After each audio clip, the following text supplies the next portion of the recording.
Good evening, everyone. I am CA Gopal Agrawal, Treasurer, Raipur branch of CIRC of ICI, moderator of this webinar. We are delighted to welcome you all in the webinar being organized by Continuing Professional Education Committee of the ICI. It is my pleasure to be the moderator of this session on webinar on drafting on reply to show cause notice under GST and audit trail and its critical issues. In a short while, we will start this webinar. I would like to appraise you about the CPE Committee. The profession of chartered accountancy has always been recognized for the quality and education, training, and support grip over technical standards. With globalizations and increasing business complications, it is essential that chartered accountants equip themselves with the change occurring and stand out to the expectation of the society. Our institute is consistently working and contributing to cater the needs and the requirement of our members and has taken various initiatives from them from time to time in this direction. With this view, the CP Committee of the ICI has always been the foremost to provide opportunities to their members to boost their knowledge base. The program for this evening is as follows. We have two sessions, 1 hour for each topic. They are first, drafting of reply to show cause notice under GST, and second, audit trail and its critical issues. Our eminent speaker will talk you about more on this topic. Moving forward, now I would like to invite and welcome our Vice Chairman of the CP Committee, CA Gyanchand Mishra sir, by reading his short profile. CA Gyanchand Mishra is a fellow chartered accountant and associate member of ICSI, a qualified concurrent. Gopal Bhai, sorry to intervene in between. Yes, will request that we should start the session. Introduction not needed.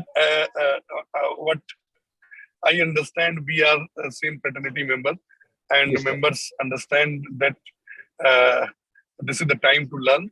So I really apologize that this introduction part will be skipped, and will request for furtherance.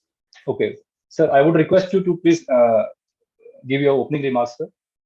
So thank you, very respected moderator of the today's program, C. Gopal Agrawal ji, Treasurer, Raipur branch of CIRC of ICAI. Very two learned speakers on this webinar, CA Vishal Ashar ji from Varanasi and Jagdish Singh Jagsi ji from Delhi. Keynote speaker of today's program, CA Dhaval Shah ji, and of course the other moderator for the program, Jayesh Bothra ji, is also from Raipur. So, and most importantly, the respected delegates who are attending this webinar from various parts of the country. Good afternoon to all of you. Friends, we all know that CPE committee is, providing the opportunity of learning on every Wednesday on various topics which are very relevant and which are contemporary to learn. So these two topics probably are very important. The first one, drafting of the reply to show cause notices under GST, and the other one, which is already applicable on the companies, that is audit trail and critical issues. So, friends, we all know that the time has come that we have to upgrade our skills and knowledge set to deliver our best in expectation to the various regulators of the country, and of course to the satisfaction of ourselves. We have to work not only for the regulators, for our own consciousness and own knowledge base. Because if we understand that the topic on which we are working, that is of our best interest, so probably it becomes a joy rather than a working. So I hope that these two technical sessions which we people are going to have today are certainly going to have a great impact on the knowledge and learning of each and every member. Hence, CPE committee has come up with various transformational changes this year with respect to the compliance of CPRs, with respect to the calendar, with respect to the technology, and so many others. So I'm sure that you people must be getting the mail from the CPE committee regarding the various updates from time to time. And if any query, me, in absentia to the chairman, and of course to the most importantly, the secretary of the committees, Ajit Tiwari ji, we are always available for any type of query for the CPE committee. So friends, without taking much time, I welcome one and all once again from core of my heart, and I'm sure that these learning sessions will certainly contribute to upgrade your knowledge set and of course honing your skills to deliver to the best of the various stakeholders of the society.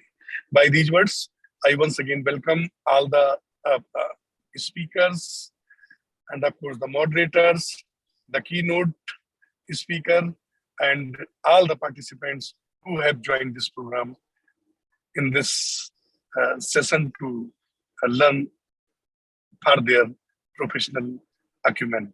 So by these words, happy learning to each and everyone, and welcome one and all. Thank you very much.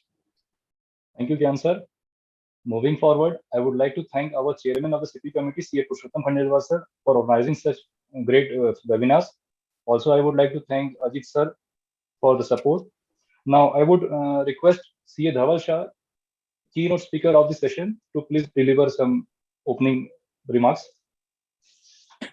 CP committee द्वारा आयोजित national webinar में आप सभी का स्वागत है। हमारे CP committee के चेयरमैन श्री पुरुषोत्तम खंडेलवाल जी, वाइस चेयरमैन श्री ज्ञानचंद मिश्रा जी, आज के हमारे स्पीकर सीए विशाल अशेर जी जो वाराणसी से हैं। उनका टॉपिक है drafting of reply off show cause notice regarding ITC mismatch with 2A। हमारे दूसरे स्पीकर हैं श्री जगजीत सिंह जैक जी।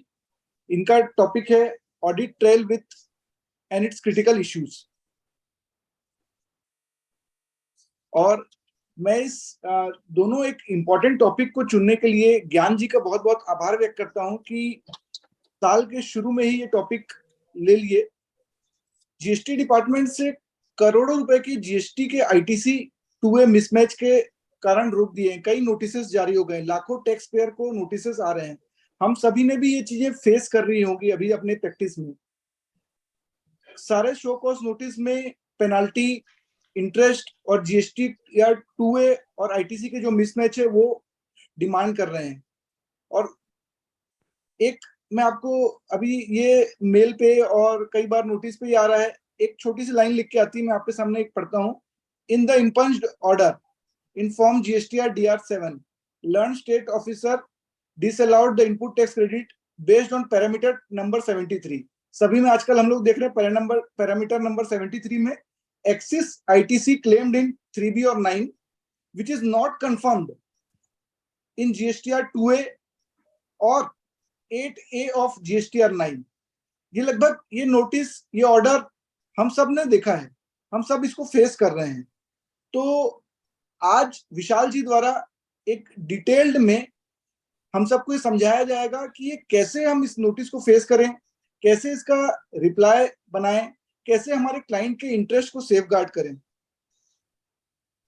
आज जैसे हम देख रहे हैं कि जीएसटी को आए हुए 5-6 साल हो गए, अब लिटिगेशन शुरुआत है लिटिगेशन की। तो आने वाला समय जो रहेगा वो कंप्लायंस बेस्ड प्रैक्टिस से ज्यादा आगे बढ़ते हुए लिटिगेशन बेस्ड प्रैक्टिस पे रहेगा। तो आज हमारे स्पीकर विशाल जी से हम लोग सब मार्गदर्शन लेंगे कि कैसे हम अपने लिटिगेशन कैरियर की शुरुआत करें। ये बेसिक नोटिस है, लगभग जो लोग जितने जीएसटी के क्लाइंट्स हैं सभी को ये नोटिस प्राप्त हुआ है और अलग अलग साल के लिए भी प्राप्त हो रहा है। 17, 18, 18, 19, 19, 20, 20, 21 ऐसे 22, 23 तक सभी साल के लिए आ रहा है। और सबके जो रिप्लाई हैं वो अलग अलग हिसाब से बनेंगे क्योंकि कई सारे लॉ में भी चेंजेस हुए हैं।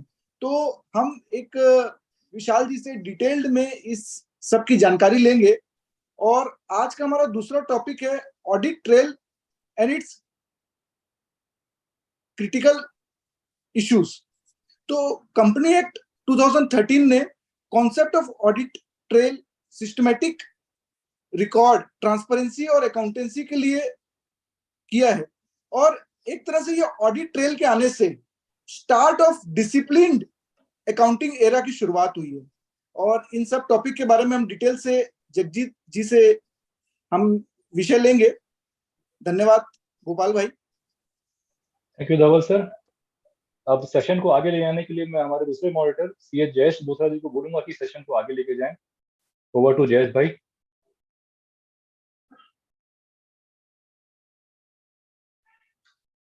Thank you Gopal sir. मैं सीपी कमेटी का आभारी हूं कि उन्होंने आज मॉडरेटर की जिम्मेदारी मुझे दी है। मैं सीपी कमेटी की ओर से हमारे आज के वाइस चेयरमैन सर, हमारे उपस्थित धवल भाई, दोनों स्पीकर श्री विशाल सर और श्री जगजीत सर का आभारी हूं और अभिनंदन करता हूं। मैं सभी ऑडियंस का अभिनंदन करते हुए प्रोग्राम को आगे ले जाते हुए विशाल बी अशर सर का इंट्रोडक्शन रीड कर रहा हूं। विशाल बी अशर सर बेसिकली वाराणसी से बिलोंग करते हैं। इन्होंने बनारस हिंदू यूनिवर्सिटी से बीकॉम ऑनर्स किया है। प्रोफेशनल ये विशाल बी अशर सर एफसीए हैं। ये इंग्लिश, हिंदी, गुजराती वर्बल में स्किलफुल होते हुए उसमें कॉम्पिटेंट हैं। इनकी पर्सनल अचीवमेंट में बताऊं तो ये इनडायरेक्ट टैक्स में और बैंक ऑडिट्स में प्रैक्टिस करते हैं। इनडायरेक्ट टैक्स में जीएसटी, यूपी वैट और सर्विस टैक्स कंसल्टेंसी में इनका बहुत अच्छी पकड़ है और ये बहुत अच्छा उसमें प्रैक्टिस कर रहे हैं। विशाल अशर सर का स्टैट्यूटरी ऑडिट, इंटरनल ऑडिट में भी अच्छा होल्ड है और इन्होंने बहुत सी कंपनीज की ऑडिट में स्पेशलाइजेशन किया हुआ है और ऑडिट कंपनीज को सर्विस दे रहे हैं। यह डायरेक्ट टैक्स लिटिगेशन में भी अच्छी होल्ड रखते हुए प्रैक्टिस कर रहे हैं। They have provided presentation on updates and clarification to all members of the organization on a bi-weekly basis on matter related to direct tax and service tax also. ये अभी जीएसटी बार एसोसिएशन वाराणसी में involvement रखते हैं। Central excise department Varanasi में representations करते हैं। ये GST help desk Varanasi branch में भी अपनी सेवाएं देते हैं। जीएसटी पाठशाला 9 डेज का एक प्रोग्राम होता है वाराणसी ब्रांच में, जिसमें भी इन्होंने प्रेजेंटेशन दिए हैं। Varanasi builder end developer association में भी रिप्रेजेंटेशन देते हैं। काशी मोबाइल्स डीलर एसोसिएशन समिति में भी इनका हेल्प समय समय पर दिया जाता है। यूपी पीवीएनएल ऑफिस वाराणसी में भी ये समय समय पर हेल्प करते हैं। मैं आपका पुनः स्वागत करूंगा विशाल सर, और ज्यादा समय न लेते हुए मैं विशाल सर को रिक्वेस्ट करूंगा कि अपना प्रेजेंटेशन स्टार्ट करें। Thank you sir, thank you for an introduction. हालांकि मैंने इतना कुछ किया हुआ नहीं है, जितना सारा चीजें आपने बता दी। बहुत ही साधारण सा एक प्रैक्टिशनर हूँ सर, जूनियर सा। लर्निंग फेज में चल रहे हैं सर हम लोग। मैं सारी चीजें जीएसटी में सीख रहा हूँ। सबसे पहले without going into any further details and complications, मैं एक छोटी सी फॉर्मेलिटी पूरी कर लूं कि मैं पूरी टीम को, सीपीई कमिटी की, जिन्होंने मुझे एक अपॉर्चुनिटी दी है of being heard as a speaker on this platform, उनको एक थैंक यू करना चाहूंगा। Coming to my topic for the day, मुझे जो आज टॉपिक दिया गया है वो है drafting of reply to show cause notice.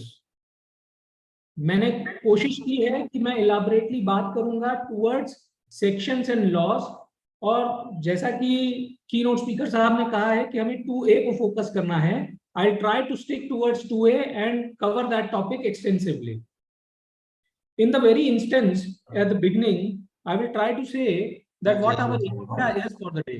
My agenda for the day would be validity of the notice, first thing to be checked. हम लोग की ऑफिस में अब इतनी सारी नोटिसें आने वाली हैं या आ चुकी भी हैं कुछ लोगों के यहाँ, कि we will be very busy in just simply complying all the notices.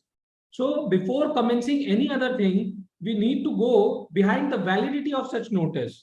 Validity is through law, whether it is within law or out of law. Next is within time limitation or out of time limit. Law has permitted certain timelines within which certain tasks or activities has to be done. So we have to check for that also. We also have to look out for that the notice has been issued by a proper officer only. अगर proper officer के अलावा कोई है तो उन्हें यहाँ पे हमें रोकना होगा कि you cannot issue this kind of notice. and then we will talk about drafting a reply to such kind of notices that are coming out. First of all, we will go towards the relevant provisions of the law. Law क्या कहता है हम उसे समझते हैं. Mainly two sections are there which can be used while issuing a show cause notice. One is section 73 of the CGST Act and another is section 74. The most notices would be between 73 or 74. Only one section 76 also remains which talks about show cause notices relating to recoveries and all. Section 73 and 74, two parallel sections, two parallel proceedings. One relates to non-fraud case, one relates to fraud cases. First, we will talk about section 73. It says determination of tax not paid और short paid. मैंने tax पे ही नहीं किया या कम पे किया, और erroneously refunded. मुझे किसी गलती की वजह से without having proper legal backing refund मिल गया है, और input tax credit wrongly availed और यूटिलाइज. यही 2A का मामला बनता है जहां से that such credit is wrongly availed by me और has been utilised by me for any reason other than fraud or any willful misstatements or suppression of fact. So, अब हम section 73 में जा रहे हैं, which says where it appears to a proper officer that any tax has not been paid or short paid, erroneously refunded, or where ITC has been wrongly availed or utilized for any reasons other than reasons of fraud or any willful misstatement or suppression of facts to evade tax, he shall serve. अब mandate है कि service की जिम्मेदारी department की है, that they have to serve the notice on the person chargeable requiring him to show cause. कैसे करना है? पहली चीज, the proper officer shall issue the notice. यहाँ पे issuance of notice की बात है, पीछे हम लोग बात करें तो सर्विस की बात है, यहाँ mandate कर रहे थे service. Subsection 1 says it needs to be served. And subsection 2 says about issuance. Issue at least 3 months prior to the time limit specified in issuance of order. The show cause notice needs to be issued at least 3 months prior to the time limit specified for issuance of order. यहाँ अब एक चीज को हम लोग देख ले कि जो टाइम लिमिट डिफाइन की गई है वो इशू ऑफ नोटिस की है, सर्व कब होगा उसका टाइमलाइन नहीं है. सर्विस की जिम्मेदारी है लेकिन इशुएंस के लिए टाइमलाइंस हैं. फिर सबसेक्शन 10 कहता है the proper officer shall issue the order within 3 years from the due date of furnishing of annual return for the financial year और the date of erroneous refund. ये एक timeline निकल रही है. सबसेक्शन 10 हमें define करता है कि what will be the timeline for issuance of final order. Subsection 2 defines a timeline for issuance of notice. Chronologically हम चलेंगे. Subsection 10 में हमें एक ऑर्डर पास करना है, section 73, which is not a fraud case. यहाँ पे हमें है the order timeline is within 3 years from the due date of furnishing of annual return in general cases or erroneous refund. यहाँ से ये एक डेट डिफाइन होती है कि इस दिन तक ऑर्डर पास हो जाना चाहिए. और सबसेक्शन 2 कहता है ऑर्डर इशुएंस डेट से at least 3 months before, at least 3 months prior to such date the notice should be issued. Service इन दोनों डेट्स के बीच में कभी भी की जा सकती है. सर्विस की बात यहाँ पे टाइमलाइंस में नहीं है. Similarly section 74 comes in case of fraud, wilful commitments and all that. सारे सेक्शन पैरेलल हैं, सारी बातें सेम हैं. That where it appears to proper officer that any tax has not been paid, short paid और erroneously refunded, or where an input tax credit has been wrongly availed or utilized by reasons of fraud or any willful misstatement or suppression of facts to evade tax, etc. He shall serve the notice on the person requiring him to show cause. सारी बातें same हैं. यहाँ पे थोड़ा सा timeline में change है. The proper officer shall issue the notice at least 6 months prior to the time specified for issuance of order. 73 में 3 महीने हैं, 74 में 6 months है. And again subsection 10 says the proper officer shall issue the order within 5 years. वहाँ 3 years है, यहाँ 5 years है from the due date of furnishing of return or erroneous refunds. अब अगर हम इसे देखें तो हमें एक ओरिजिनल डेट ऑफ टाइमलाइंस मिल जाती है कि हमें कैसे चलना है. अगर हम जीएसटी की बात करें तो जीएसटी का फर्स्ट फाइनेंशियल ईयर है 17-18। अगर हम 17-18 को याद करें तो उसके due date for annual return, मैंने एनुअल रिटर्न वर्ड यूज किया क्योंकि जीएसटीआर 9 भी था, 9C भी, उस जमाने में 9A भी हुआ करता था, composition dealers and all. So any annual return, the due date was extended up to 7th February 2020. From the due date we come around that the order must be passed within 3 years. Within 3 years word है, इसलिए हमारी पहली date बनती है 6th February 2023. So any order under section 73 for financial year 17-18 could have been issued up to 6th of February 2023, and any notice under section 73 can or could have been only issued up to 6th November 2022. That is non-fraud case. And for fraud cases, this date is extended up to, limitation is extended to 5 years, which makes it 6th February 25 or 6th August 2024. Similarly, for financial year 18-19, we will have due date. The due date was 31st December 2020. So accordingly, we have due date for issuance of order up to 30th December 2023, and issuance of notice can be done up to 29th September 23.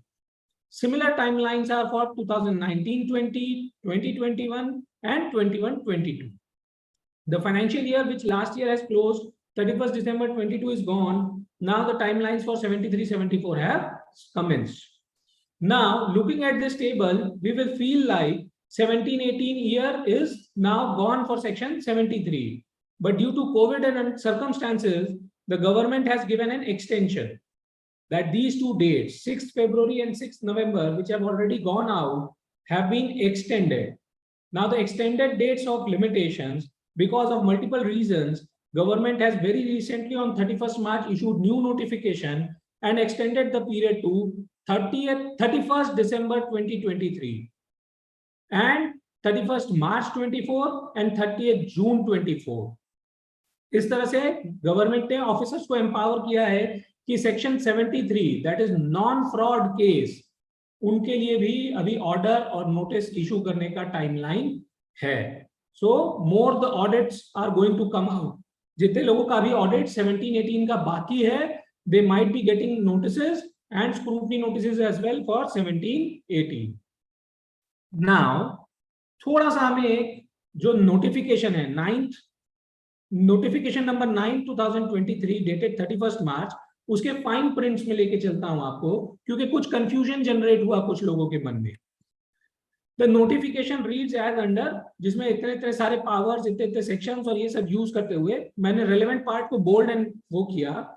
X tends the time limit specified under subsection 10 of section 73 for issuance of order under subsection 9 of section 73 of the act for recovery of tax not paid or short paid or input tax credit wrongly availed or utilized relating to the period as specified below. यहाँ एक चीज ध्यान देंगे हम लोग, उन्होंने 4 ही matters लिए हैं एक्सटेंशन जब दिया है तब. For recovery of tax not paid, short paid, wrong credit availed और यूटिलाइज्ड. यहाँ पे एक पार्ट मिस हो गया है, यहाँ पे लिखा हुआ नहीं दिखता. हम लोग सेक्शन 73 को एक बार फिर से देख लेते हैं पीछे चल के. That where it appears to the proper officer that any tax has not been paid और शॉर्ट पेड, ये दोनों कवर हैं, और इरोनियसली रिफंडेड, ये अगर हम देखें तो इस नोटिस में, नोटिफिकेशन में मिस कर रहे हैं हम. तो कुछ लोगों के मन में ये आ रहा है कि अगर उन्हें गलती से इरोनियस रिफंड मिल गया है और उन्होंने कोई फ्रॉड वगैरह नहीं किया था, so that can not be recovered from them, क्योंकि एक्सटेंशन पीरियड में ये केस कवर्ड नहीं हो रहा. मैं इसी नोटिफिकेशन में दिखा दूं कि यहाँ बीचों बीच लिखा है नोटिफिकेशन नंबर 13/2022. जिस क्रम में हम चल रहे हैं उसी में एक और नोटिफिकेशन भी है, हम उस नोटिफिकेशन को पढ़ लें तो वहां से वो पोर्शन को कवर किया हुआ है. एक बार एक्सटेंशन इससे पहले भी आया था जिसमें जो स्पेसिफिक प्रोविजन थे वो इस तरह से थे that it will exclude the period from the first day of March 2020 to the 28th day of February 2022 for computation of period of limitation under subsection 10 of section 73 of the said act for issuance of order under subsection 9 of section 73 of the said act for recovery of erroneous refund. यहां पे उन्होंने 2 साल के period को calculation से ही exclude कर रखा है। जब 2 साल के पीरियड को कैलकुलेशन से एक्सक्लूड कर दिया तो ऑटोमेटिकली जो 3 साल का टाइम पीरियड है वो 3 इयर्स प्लस 2 इयर्स एक्सक्लूसिव वो अपने आप 5 इयर्स पे चला गया है सेक्शन 73(10) में, इसलिए उनको अलग से उसको दोबारा से एक्सटेंड करने की जरूरत नहीं पड़ती है। So we are very clear कि जो नोटिफिकेशन है उसने 5 एस्पेक्ट्स को कवर किया है, सिर्फ रिफंड छूटा हो ऐसा नहीं है। मूविंग अहेड, यहां पे हम बात करेंगे प्रॉपर ऑफिसर्स की। Who are the proper officers and what who can issue us a notice. So definition section पे अगर हम चलें तो proper officer in relation to any function to be performed under this act means the commissioner और the officer of the central tax who is assigned that function by the commissioner in the board। और जो power मिला, delegation मिला, उससे circular number 3/3/2017 issue होता है और उससे हमें जो पावर्स मिलते हैं वो इस तरह से है। ये over the period of time ये चेंज होता चला गया। आज की डेट में जो power to issue notice and adjudication, दोनों चीजों को ध्यान रखेंगे। ये जो टाइम, ये मॉनिटरी लिमिट्स हैं, this is for issuance of notice as well as adjudication both. A superintendent of central department can issue a notice in any case where CGST and cess, which is to be recovered, because we are talking about recovery notices, which is to be recovered is up to rupees 10 lakhs, which is up to 10 lakhs will be recovered by superintendent. In case of IGST plus cess, the limit is read as 20 lakhs. And in certain case where IGST as well as CGST and cess both are included, then the total amount should not exceed 20 lakhs. Up to 20 lakhs, superintendent can issue and adjudicate it. Above 10 lakhs cases and up to 1 crores or above 20 lakhs and 2 crores will be dealt with by deputy or assistant commissioner jurisdiction. And above 1 crore to 2 crore cases will be dealt with additional or joint commissioner. So जब भी हमारे पास notice आएगी, we will first and foremost check that whether it is within their monetary limits or not. If it is out of that limit, we need to check part that they are not authorized to adjudicate us. Moving ahead, we all are facing these kinds of notices that Central Tax Office of Audit Commissionerate and DGGI, the search wing and additional anti-evasion wing from the central, they are issuing us show cause notices. So the power was also extended to them towards issuance of notice only. The DGGI as well as the Audit Commissionerate will only issue a show cause notice. They will not adjudicate it. The adjudication shall be done by the jurisdictional officer only. So again, coming back to superintendent, ACDC or JC, that whoever is having the monetary limit will be adjudicating the said show cause notice. Now, certain other factors also needs to be considered while drafting a reply. Certain other factors will be GST DRC 01A. Now, we have come across certain cases where GST DRC 01A was not issued. DRC 01A क्या है? GST में एक procedure आया है that first there will be issuance of DRC 01A, which is a kind of informal letter format, which is just to educate the assessee from the department side that department feels that certain amount of tax needs to be recovered from the assessee. So department gives a simple letter kind of thing. It's a summary statement that why so and so amount be not recovered or show cause notice be not issued to the assessee for this reason. Before 9th October, this provision was mandate. Mandate means unless and until DRC 01A was issued, an officer could not issue DRC 01, that is show cause notice.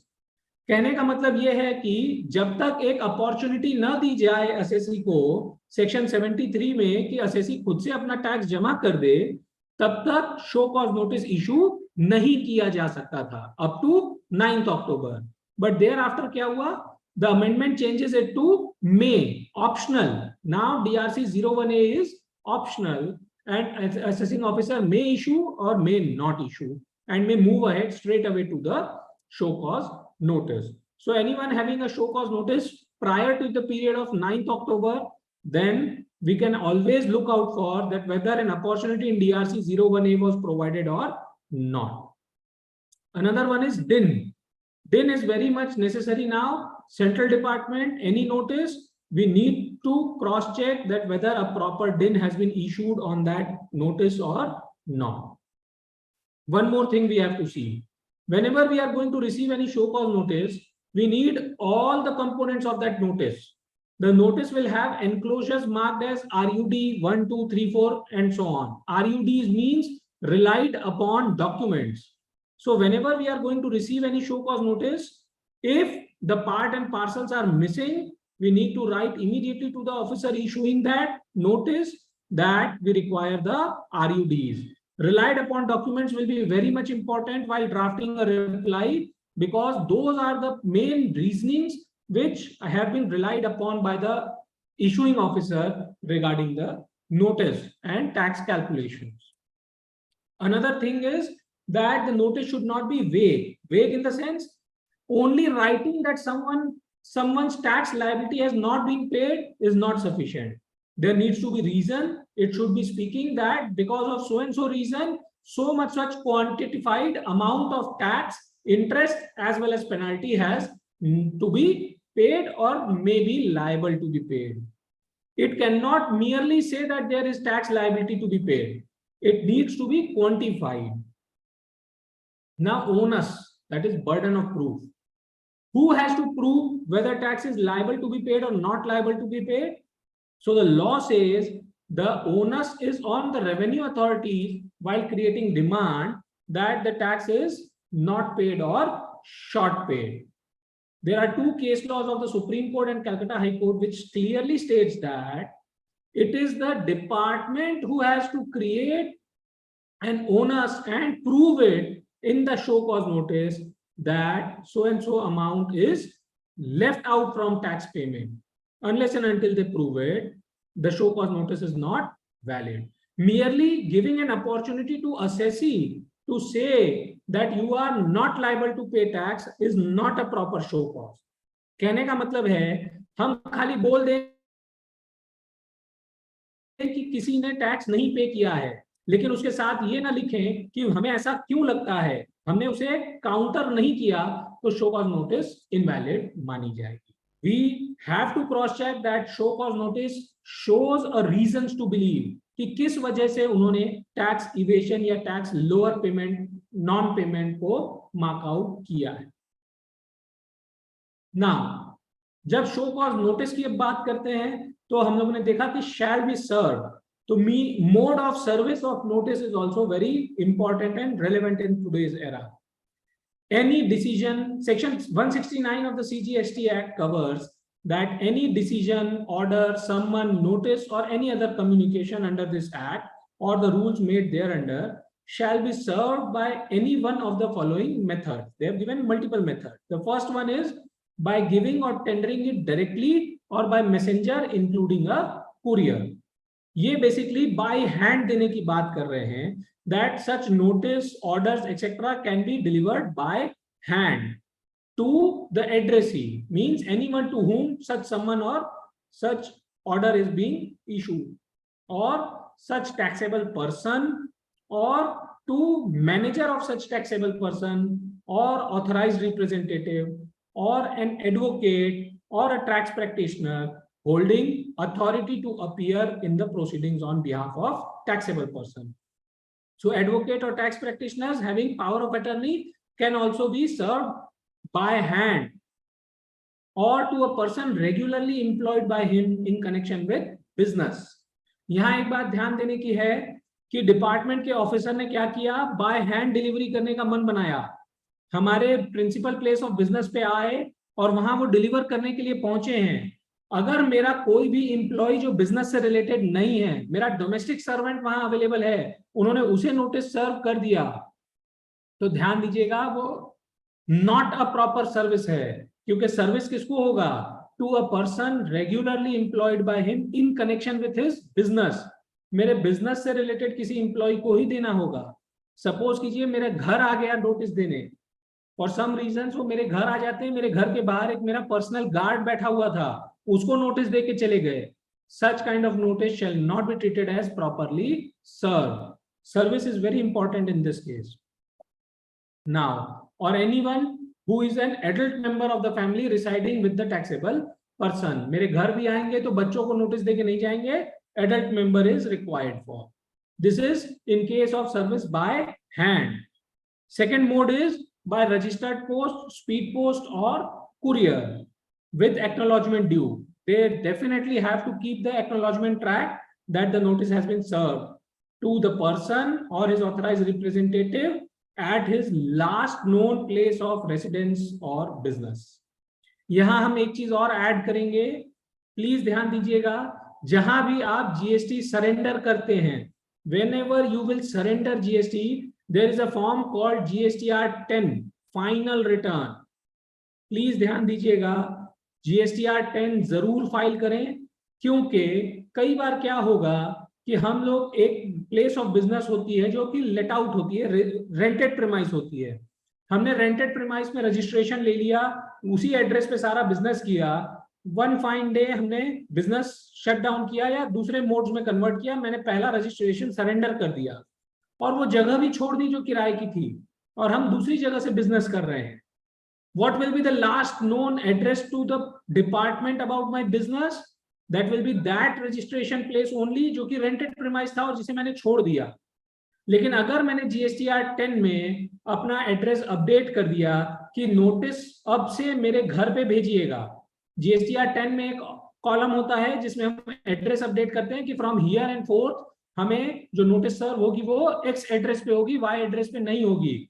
So that becomes my last place of business or known address.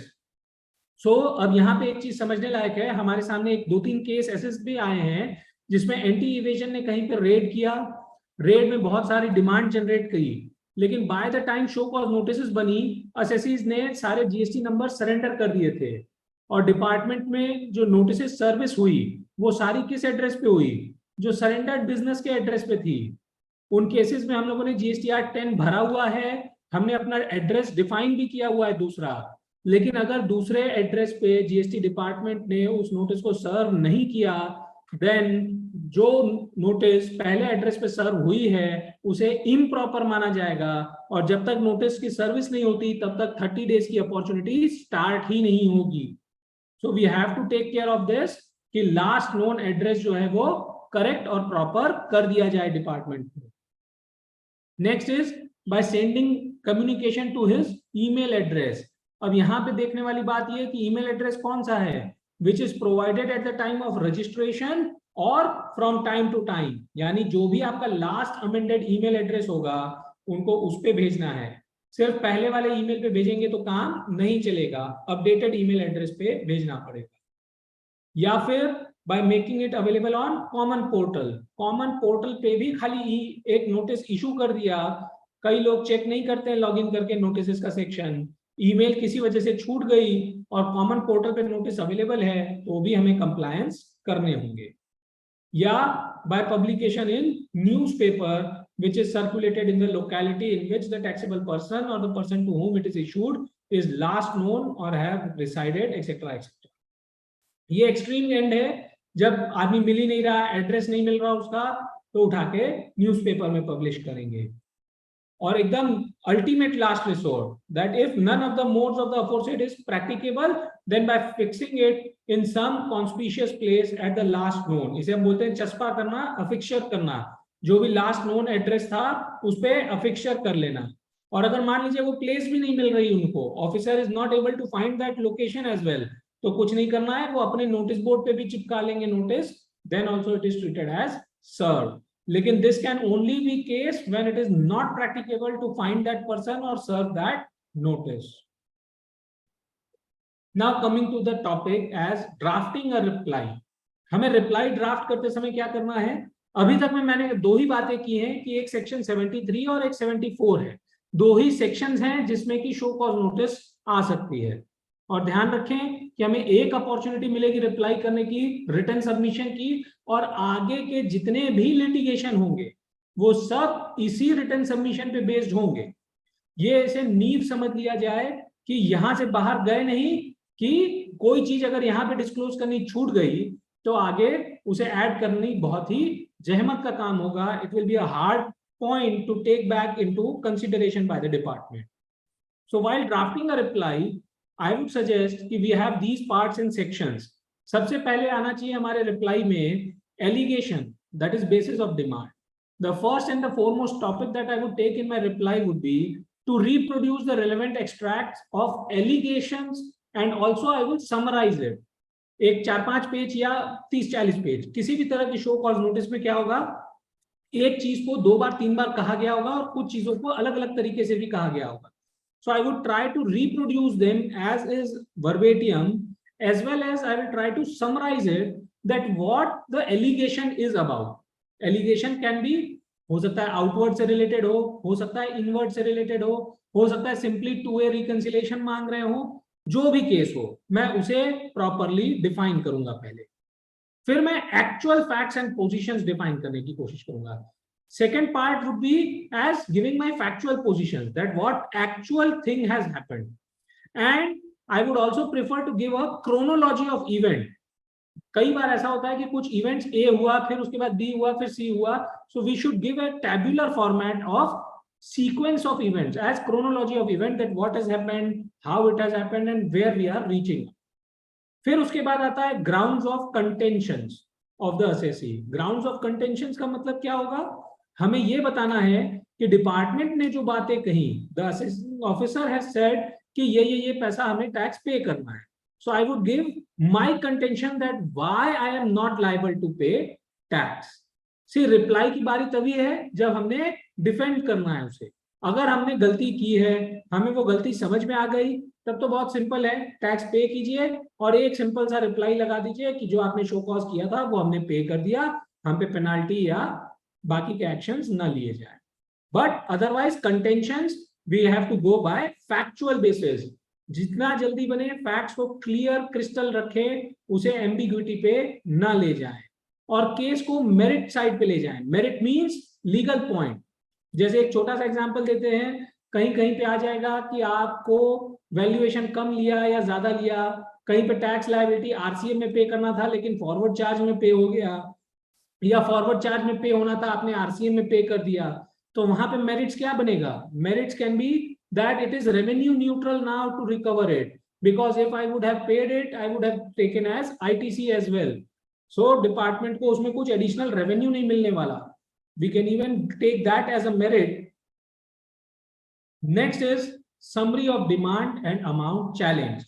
Last में नीचे आते आते मैं दोबारा कहूंगा कि department ने या शो कॉज नोटिस ने इतने रुपए की डिमांड की, उसमें से मैंने इतने रुपए तो मुझे ठीक लग रहा है मैंने पे कर दिया, but this much amount should not be recovered, ये प्रॉब्लम है, ये कंटेंशंस हैं, उसकी भी एक समरी बनेगी. और प्रेयर और प्ली लिखेंगे हम. We will always go section by section, plea लेंगे हम. डिपार्टमेंट के शो कॉज नोटिस को अगर आप ध्यान से देखिएगा तो उन्होंने सेक्शन बाय सेक्शन लिखा होगा कि there is a violation of section number so and so, rule number so and so, and there should be levy of interest under section so and so, there should be a penalty under section so and so. So while drafting a plea or prayer, I would respond to each and every contention कि section so and so मुझ पे न लगाया जाए, या interest under section so and so न लगे, या penalty under section so and so न लगे. इन सभी बातों को हमें लेना है. Areas to be focused. जब हम रिप्लाई ड्राफ्ट करने जाएंगे तो हमें फोकस किस चीज पे करना है.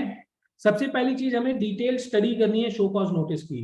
नोटिस का एक एक शब्द 2 से 3 बार पढ़ें, जैसे हमने एग्जाम के क्वेश्चन पेपर को पढ़ा था, शो कॉज नोटिस को उसी तरह पढ़ेंगे हम, क्योंकि उसमें कई बार ट्रिक क्वेश्चन टाइप की चीज होगी, कहीं पे कुछ एरर्स होंगे, हमें हर चीज पे फोकस करना होगा और अपने ड्राफ्ट रिप्लाई में जो हम पहले प्राइमरी देंगे उसमें हर पोर्शन और हर बात को कवर करना होगा. Next is actually understanding the complete facts and it's collection. यहाँ क्या है, जो असेसी हमारे पास शो कॉज नोटिस लेके आएगा, हमें उससे एक्चुअल फैक्ट पोजीशंस भी समझ लेनी है कि एक्चुअल फैक्ट्स क्या हैं, और शो कॉज नोटिस में जो लिखी बात है वो कहां तक सही है, कहां तक गलत है। Actual facts understanding by visiting, हो सकता है आपको बिजनेस प्रीमाइस विजिट करना पड़े, हो सकता है उनके साथ सिटिंग लें, उनका actual business process, record keeping, documentation, return filing, workings सब देखने की जरूरत पड़ेगी। Then testing the validity and legality of the show cause notice and making appropriate submission. अगर सेक्शन 73 की नोटिस है तो उसका ख्याल कर लें कि वो टाइम लिमिटेशन के अंदर है और नॉर्मल है। अगर 74 की नोटिस, जिसकी अभी चांसेस देरी में है, कुछ समय बाद शुरू होंगे, लेकिन अगर एक्सटेंडेड पीरियड लिया जा रहा है तो वहां भी देख लें कि कहीं विलफुल मिस स्टेटमेंट वगैरह प्रूव हो रहा है कि नहीं हो रहा, प्रॉपर ऑफिसर है कि नहीं, मॉनिटरी लिमिट्स हैं कि नहीं, that has to be cross check. Then we have to actually frame the grounds and replying them on merits. हमें अपने फैक्ट्स को उस तरह से प्रेजेंट करना है कि जैसे हम किसी को सिखा रहे हैं। We are educating the adjudicating authority. Reply should be in the form of कि हम ABC से बात करेंगे स्क्रैच से। हमें उन्हें लॉ भी पढ़ाना है, अपने फैक्ट्स भी बताने हैं और उस फैक्ट्स पे उस लॉ को अप्लाई करके दिखाना है। Merely saying कि मैं ईमानदार हूं, I have paid taxes properly is not a good reply. We have to say we have paid इतना amount, X amount of tax. The working for X amount is calculated through this method. We have calculated it via so and so method. These amounts, these calculations can be substantiated by taking consideration of working number 1, working number 2, or supporting document number A, B, C, n number of things. And likewise, then we can conclude that my working is proper and I have paid proper tax. I have seen certain replies at appeal stages. जब मैं appeals की drafting करने बैठा तब मैंने reply पढ़े हैं कुछ जो यहाँ पे सबमिट हुए थे अर्ली स्टेजेस में। जनरली अभी तक तो गाड़ी वाड़ी पकड़ी गई उसी के स्टेजेस में गए हैं या सर्च सीजर के केसेस में गए हैं। मोस्ट ऑफ द केसेस में हम लोगों ने एक चीज देखी कि शो कॉज नोटिस के रिप्लाई के अगेंस्ट में सिर्फ रिप्लाई में लिखा था हमने प्रॉपर टैक्स पे किया है, we have paid due taxes and no tax evasion has been done. No evidence for substantiating our working or tax payment was submitted. अब आप बताइए किसी ने आपको अपॉर्चुनिटी ऑफ बीइंग हर्ट दिया है और हम उसके सामने जाके सिर्फ इतना बोले साहब हम ईमानदार हैं, हमें जितना टैक्स पे करना था हमने पे कर दिया, कोई टैक्स चोरी नहीं की है। सो उस ऑफिसर के ऊपर क्या होगा? कुछ नहीं, they will say it is an x party order, सामने वाले ने कुछ नहीं बताया, सो जो शो कॉज में लिखा है वो हम सच मान लेते हैं and order will be pass through and demand will be confirm. Please pay attention to this, that the notice reply should contain certain material which substantiate what you are saying. आप ईमानदार हैं ये substantiate होना चाहिए उस notice में। Next is replying for demand of interest. कभी छोड़े ना कि इंटरेस्ट आप पे क्यों नहीं लगेगा या लोअर साइड लगेगा। कोविड में कुछ एक्सटेंशंस मिले थे, उसका भी बेनिफिट लीजिए, प्रॉपर कैलकुलेशन कीजिए, उसका रिप्लाई लिखिए। उसके साथ ही एक्सटेंडेड पीरियड को भी काउंटर करिए अगर आपके केस में नहीं लगता है। प्रेयर और वेरिफिकेशन जरूर लिखेंगे, दोनों चीज, उसके बिना ड्राफ्टिंग अधूरी लगेगी। और ऑथराइजेशन जरूर लेंगे। In case we are representing our assessees, हम अपने क्लाइंट्स को रिप्रेजेंट कर रहे हैं तो पावर ऑफ अटर्नी जरूर लगा दें रिप्लाई के साथ ताकि आप अटेंड कर सकें उस चीज को। Other points to remember is reserving the rights to make additional submission. हमेशा अपने रिप्लाई में लिखिएगा एक लाइन लास्ट में कि we want to also have an opportunity in further cases if we remember something out from the case. ये opportunity इसलिए रख के चलनी चाहिए क्योंकि कई बार हमने फैक्ट समझे और प्रेजेंट किए, उसके बाद एडजुडिकेटिंग ऑफिसर ने कुछ और डिमांड किया, सामने कुछ और कंटेंशंस रेज किए क्रॉस वेरिफिकेशन में, और उसके स्क्रूटनी के टाइम पे हमें पता चला कि जो हमने ओरिजिनल सबमिशन दिया उसमें कोई चीज छूट गई है। So we can at least add certain other facts and figures also while submitting further submissions. Then last point to consider is attendance.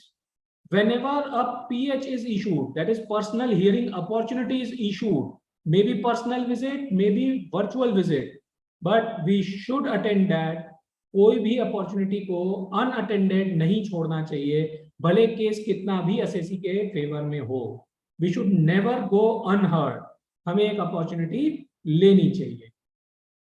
एक खास बात जो ध्यान देनी है वो है ये, अब अगर हम इस स्टिकर को देखें तो इसमें लिखा है डोंट पुश पुल ओनली, या मैं इसे ऐसे पढ़ सकता हूं डोंट पुल पुश ओनली। हमारी ड्राफ्टिंग में कभी भी ऐसा कुछ ना हो जिससे कि डुअल सेंस निकल रहा हो। हम क्या कहना चाहते हैं उसमें एम्बिग्विटी दिखे, हम ए कह रहे हैं या बी कह रहे हैं या ए बी दोनों हो सकता है, ऐसे स्टेटमेंट्स को रिफ्रेन करें, उसे अपने रिप्लाई का पार्ट ना बनाएं। Please stay away from such kind of statements or such kind of drafting which gives multiple meanings but not a single concrete meaning.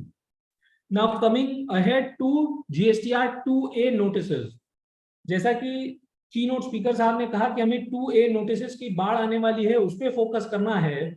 So for financial year 17-18 and 18-19 2 साल के लिए तो हमारे पास एक बहुत अच्छा ऑप्शन मिल गया है, जो कि रिसेंट काउंसिल मीटिंग के बाद नोटिफिकेशन के थ्रू आ गया, दैट जब 2A से मिसमैच हुआ 17-18 में, तो हमें पहले सेक्शन 16 प्रूव कर लेने हैं, 4 पॉइंट्स कि वो द गुड्स और सर्विसेज वेर एक्चुअली रिसीव्ड, सामने वाले ने टैक्स पे किया है, and to substantiate that for financial year 17-18 and 18-19 we have been provided a special case of certification. Certification भी कैसा, अगर टैक्स लायबिलिटी जो आईटीसी है बेसिकली एक जीएसटी नंबर की, एग्जांपल मैं देता हूं, एक्स ने वाई से गुड्स खरीदे हैं, जेड से खरीदे हैं, ए से खरीदे हैं, बी से खरीदे हैं, कई लोगों से खरीदे हैं, लेकिन इंडिविजुअली ए बी सी सबसे जितना टैक्स क्रेडिट आया था वो इंडिविजुअली टोटल लगेगा, लेकिन एक इंडिविजुअल सप्लायर से उस टोटल का फिगर जो आ रहा है वो 5 लाख रुपए से कम आ रहा है। सो सिंपल उसके एक लेटर हेड पे एक सर्टिफिकेट लिखवा लेना है, दैट इज सेल्फ डिक्लेरेशन लिखवा लेना है सप्लायर से, that so and so person has paid taxes and for somehow reason वो जीएसटीआर 1 में रिपोर्ट किसी और तरीके से हो गया या कहीं गलत चला गया है। जस्ट उसके सेल्फ डिक्लेरेशन पे भी हमें आईटीसी अलाउ हो जाएगा। कॉन्ट्ररी सेकेंड पार्ट, जब 5 लाख से ऊपर का मामला आ जाए, मैं एक एग्जांपल लेता हूं, टोटल 2A का जो डिफरेंस आया है मेरे 3B के आईटीसी से वो 8 लाख है, लेकिन उसके अंदर 3, 4, 5 सप्लायर्स थे, there are more than 1 supplier and individually each ones total is less than 5 lakh, सबका अपना अपना टोटल 5 लाख से कम है, तो भी सेल्फ डिक्लेरेशन से काम चल जाएगा। Each supplier can issue self declared figure. लेकिन अगर एक लिस्ट निकली और उस लिस्ट के जितने सप्लायर्स हैं उसमें से कोई भी आदमी 5 लाख से ऊपर है, then particularly that supplier needs to be issuing a CA certificate from his CA। जिन्होंने उनका बुक्स ऑफ अकाउंट ऑडिट किया हो या ना किया हो, उनको एक CA हायर करना पड़ेगा और उनको एक सर्टिफिकेट लिखवाना है कि उन्होंने उस अमाउंट को गवर्नमेंट ट्रेजरी में पे किया है।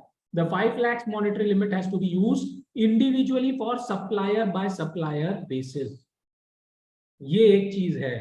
और दूसरी चीज, हम लोगों ने कुछ केसेस में रिप्लाई भी किया था आगे के ईयर्स में, से 18-19 के बाद 19-20, 20-21 में कि 5%, 10%, 20% जो डेविएशन अलाउड था, हम विद इन परमिसेबल लिमिट्स में हैं।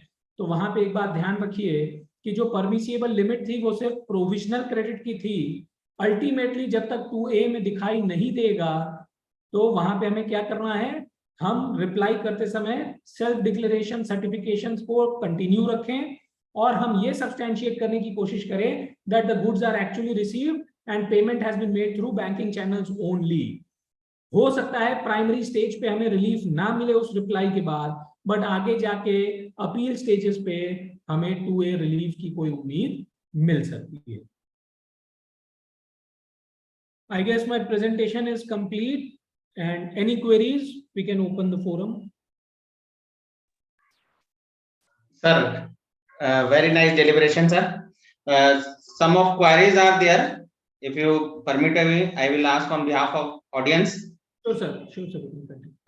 Sir, first one is sometime after submitting reply with the details, GST officer passes the order without seeking further explanation.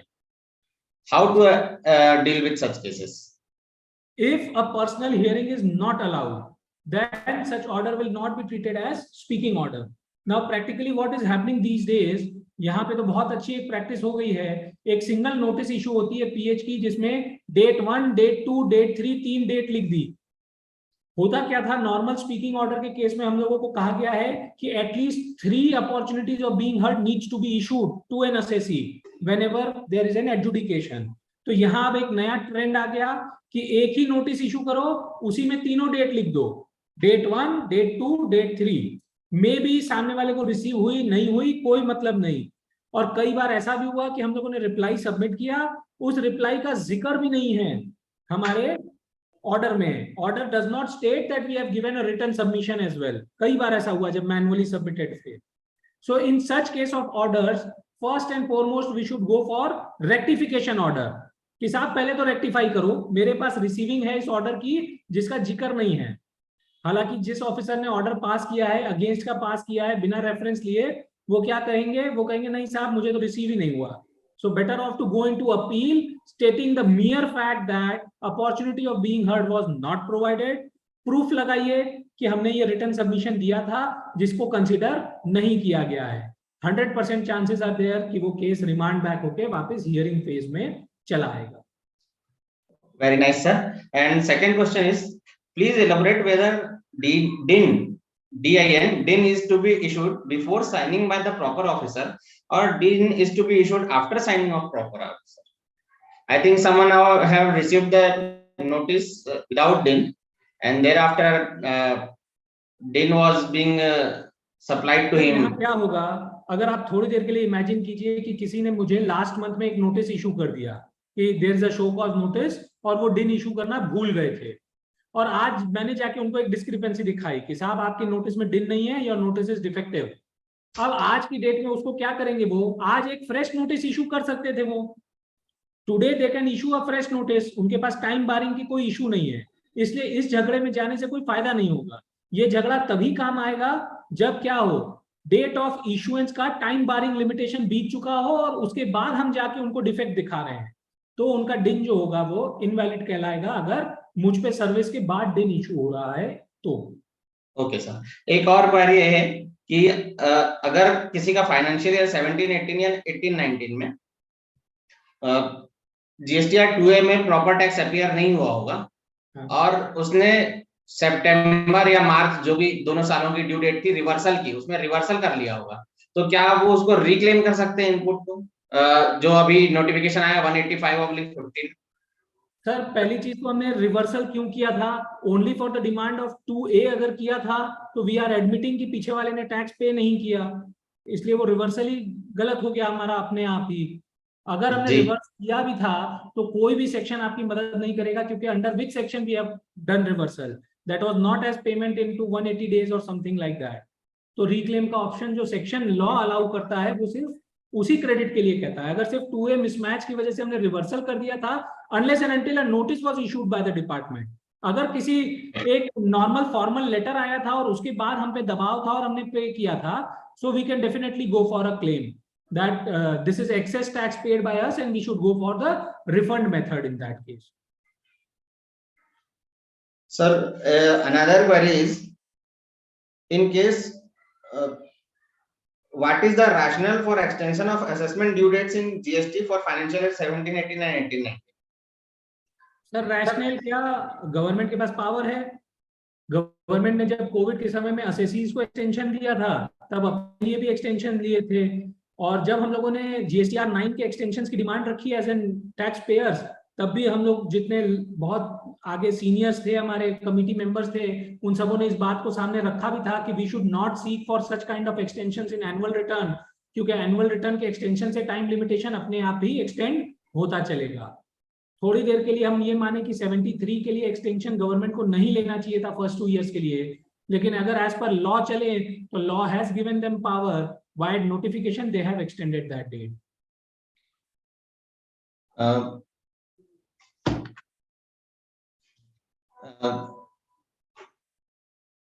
Very nice deliberation by our speaker Shri Vishal sir. Thank you sir. And हम आपकी समय समय पे हम चाहेंगे कि Raipur branch में आपका फिजिकल करवाएं और पूरे रायपुर रीजन, छत्तीसगढ़ रीजन को इसका बेनिफिट मिले। फिजिकल सेमिनार के थ्रू बार बार आपकी जरूरत लेते रहें, हेल्प लेते रहें। मैं आज के इस बहुत बढ़िया, एकदम सिंपल और क्लियर सेमिनार के लिए आपका बहुत बहुत आभारी हूँ सीपीई कमेटी की तरफ से। अब प्रोग्राम को कंटिन्यू करते हुए मैं हमारे नेक्स्ट स्पीकर को ऑनर सहित इंट्रोड्यूस करना चाहूंगा। CA Jagdish next sir. Jayashree, excuse me, Ajit Tiwari, Secretary of the committee. We have Purushottam sir also with us. He has joined this meeting, Chairman of CPE Committee. Sir welcome sir. है ना? पुरुषोत्तम sir. हाँ। पुरुषोत्तम sir. Gopal sir. Yes भाई। मैं आपसे request करूंगा कि पुरुषोत्तम sir को welcome करें, उनका इंट्रोडक्शन ब्रीफ करें। Yes I am here sir. Welcome Purushottam sir. Yes में आपका बहुत स्वागत है sir. Friends, we have the chairman of the CPE committee, CA Purushottam Khandelwal sir, with us. Sir, I would request you to please give your introduction note, sir. Respected Gopal Agrawal ji. Thank you, sir. Vice Chairman of the committee Gyan Mishra ji, Ajit Naji Tiwari ji, who are instrumental in organizing such a wonderful programs for the members. Friends, as you know, from the 1st April 2023, government is mandatory audit trails. In the era of globalization, electronicals, auditor has to track the transaction from final transaction to the source document. An audit trail is defined as a step-by-step sequential record which provide evidence of the document history of the financial transaction to its source. An auditor can trace the financial data of a particular transaction right from general ledger to its source document with help of the audit trails. Theoretical language को जाने दो, मैं आपको practical बताऊं audit trail क्या है. I have seen in last my 25 years of practice, when the data comes to the auditor for finalization, our members are keen interested to suggest the client that has to be changed, rather than giving as a audit qualification. They try to change the data. ये entry इधर से उधर कर दो, ये general entry पास कर दो, ये एक्सपेंसेस पास कर दो. The days has gone now. I'm with the folding hand request to the chartered accountant. Please don't entertain any client after audit data is coming. So what is the procedure of company? First, the accounts has been adopted by board of directors. Board of director approves the accounts. Then it goes to the auditor. So once the account has been approved by board of director, it means the accounts data has been freezed. Later on goes to the auditor for the audit purpose. If any remark or a qualification raised by auditor in the audit report, the board of director has to giving reply in the director reports about the audit observation. But what we are doing currently, we immediately, by more enthusiasm, advise to client that you change this data, change this data. So don't step your foot into shoes of auditor companies. The auditor is an independent auditor. So please don't advise anything else, because nowadays it's very difficult for us to save the skin. When the regulator, whether it is an RBI, CNAG, bankers, or an MCA or an AFRA or an institute will not listen to you.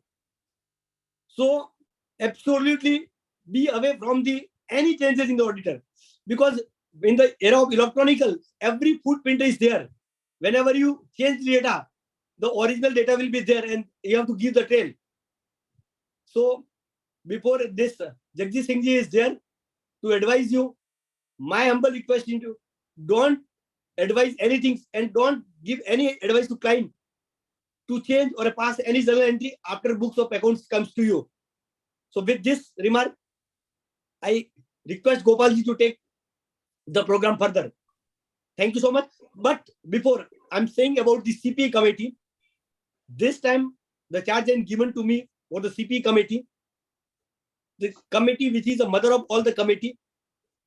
My committee is dedicated to upgrade the knowledge of members across the country.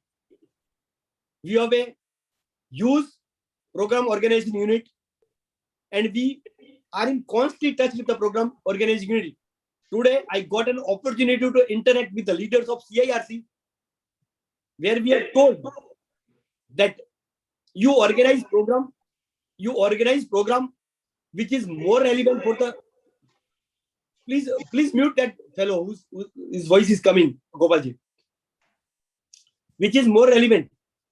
But I'm very sorry to say that our friends or our chartered accountants not taking any interest in audit programs, audit seminars. But if there is an income tax program, the hall will be full.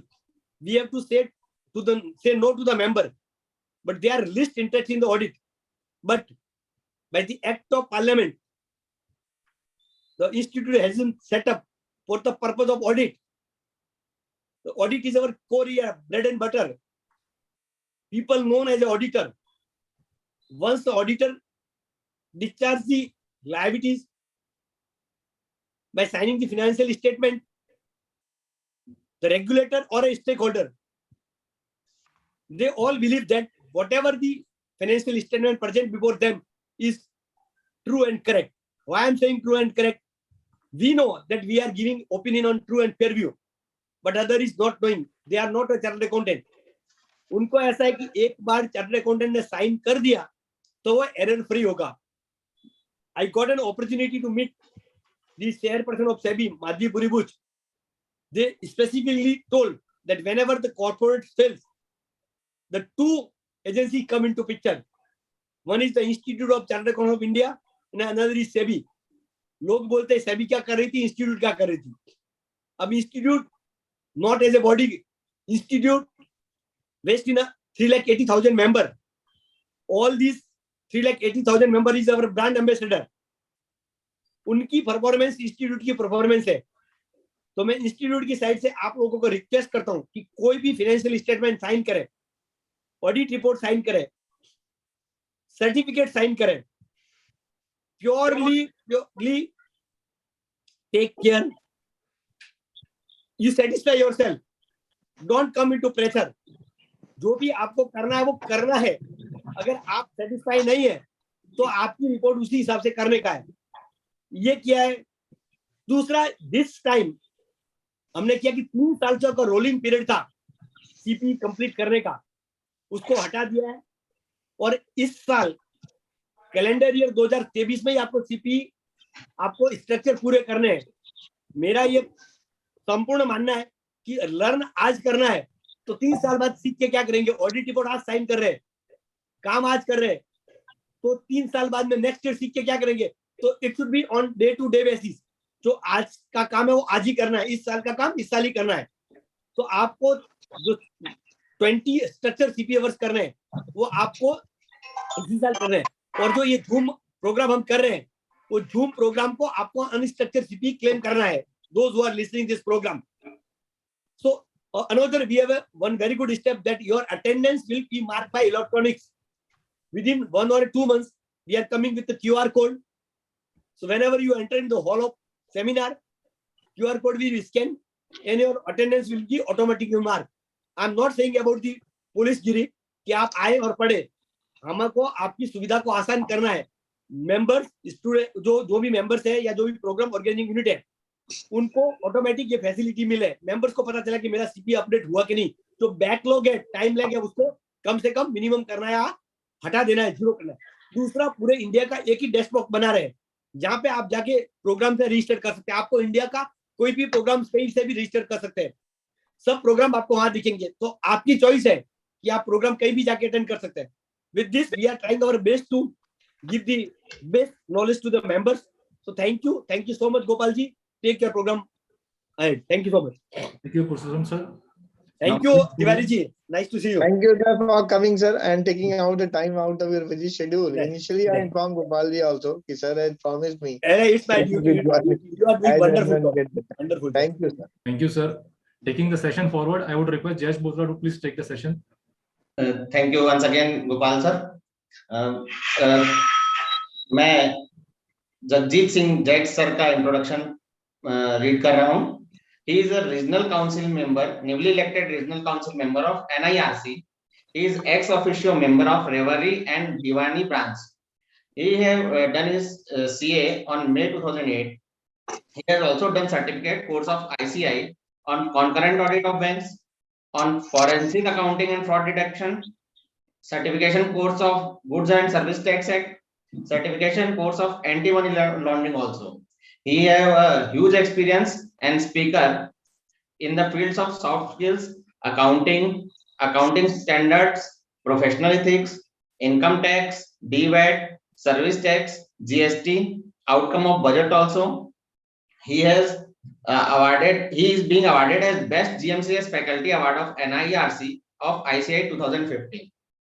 He have given his presentation in various seminars of institutions such as universities and study circles like ICAI, branches of ICAI, CPE study circles of ICAI, MBA institutes, and IP University also.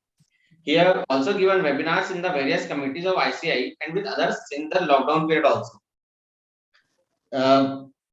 मैं हमारे आज के faculty Jagjit Singh Jack sir से request करूंगा कि वो अपना audit trail का सेमिनार स्टार्ट करें।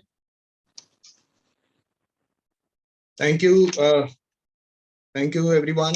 The first, my sincere thanks to the CPE committee, of course, very respected, very senior, our central council member, CA Purushottam sir, Purushottam Lal sir, the Khandelwal sir, the chairman of the CPE committee, and the vice chairman of this committee, the Gyanchand Mishra sir. So, those have given a big opportunity on this platform, on the CPE committee program, and the webinar actually, as a speaker for this audit trail program. And of course, the thank you to the keynote speaker, Dhaval Shah sir, and of course, the co-speaker, Vishal Asher sir from the Varanasi, and both the moderator, CA Gopal Agarwal sir and CA Jayesh Bothra sir. And Jayesh sir, thank you for this, the very, I would say, the positive thing which you have mentioned, right, related to me in the introduction part. So as mentioned by Purushottam Lal Khandelwal sir in the starting, before starting this topic on this audit trail, and of course, it's critical issues. So sir has mentioned so many things. The very, very important thing Purushottam sir has mentioned about this, the responsibility of the auditor. That is very, very important.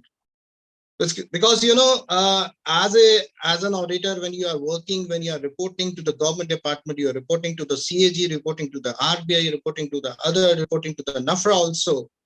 So the huge responsibility on the shoulder of the auditor when we are working as a statutory auditor of the private limited company, or I would say the limited company, or I would say the bank or the insurance sectors, and those are covered under this company 2030.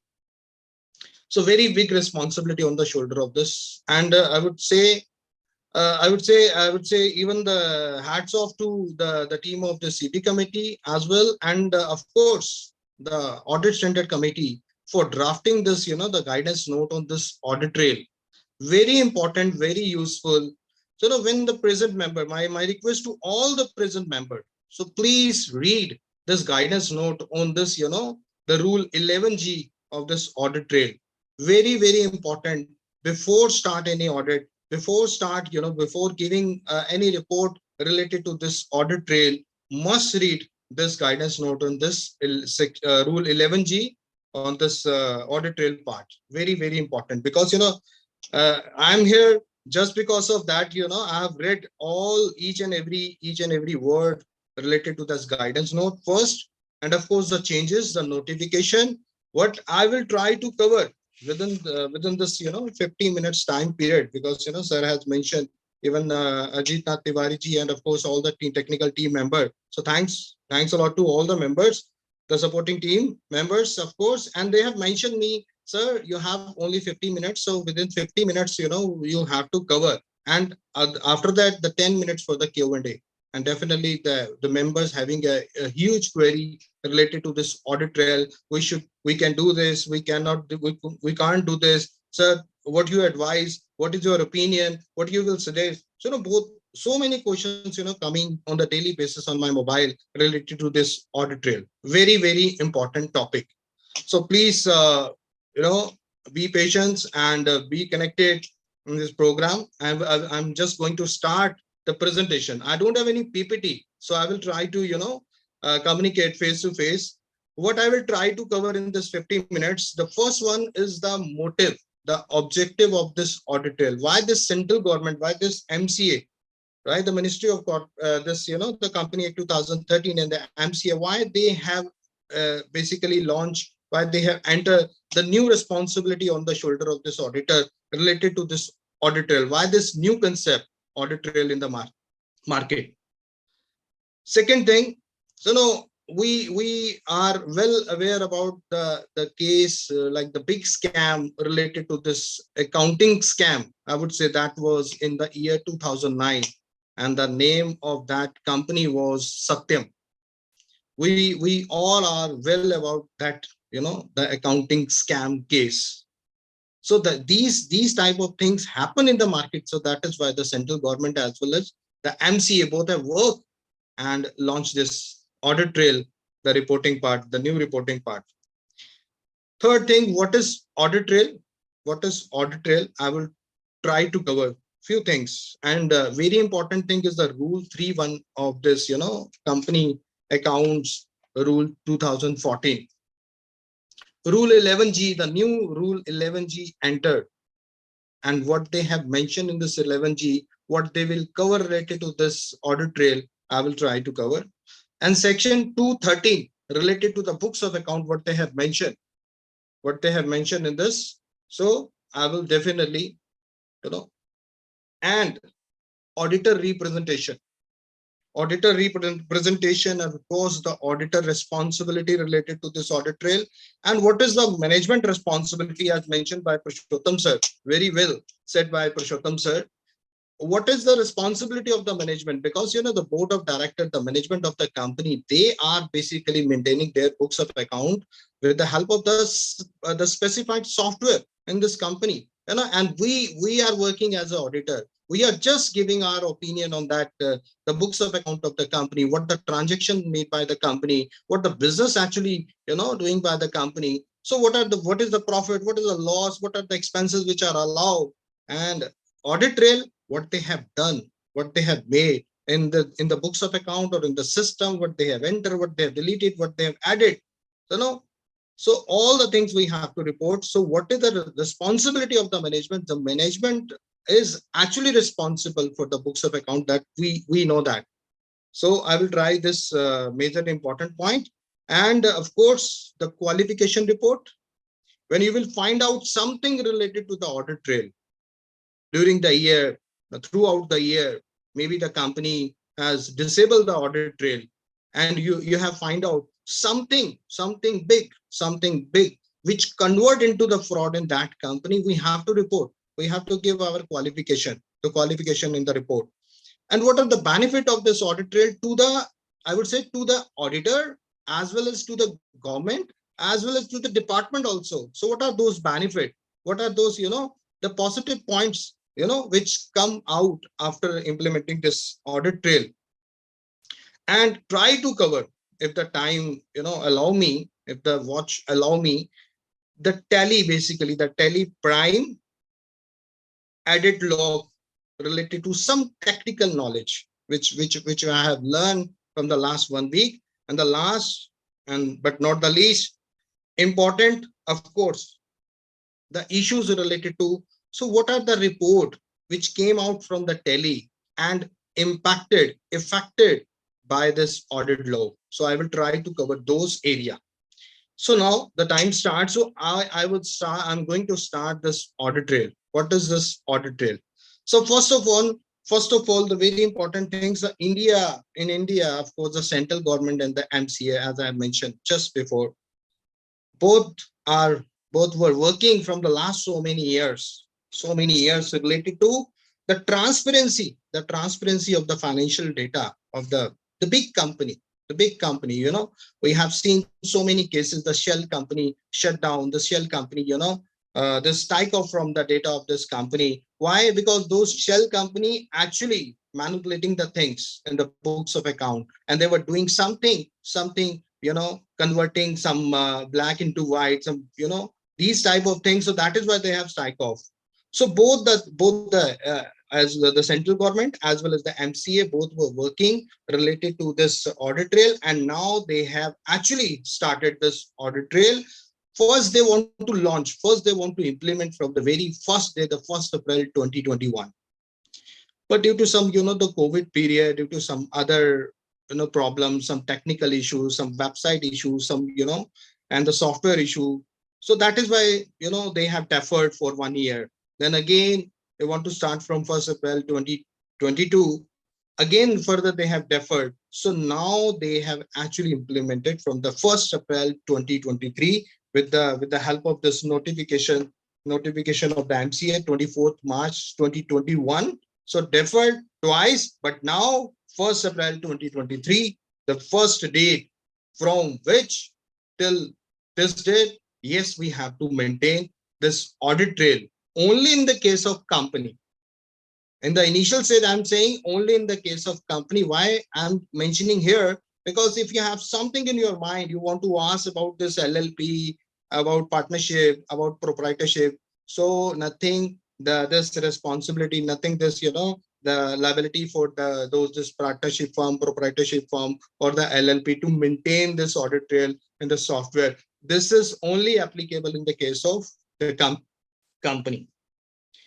So government and the MCA has offered them. Now, the Satyam case, and we all are well aware about this.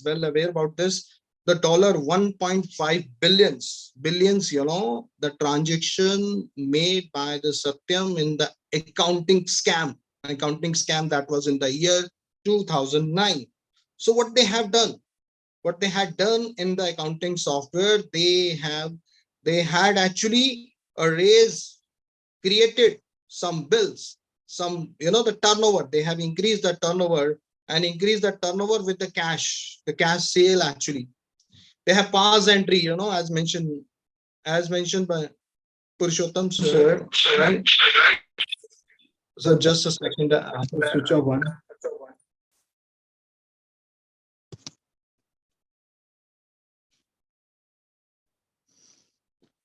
Yes, sir. Now it's clear.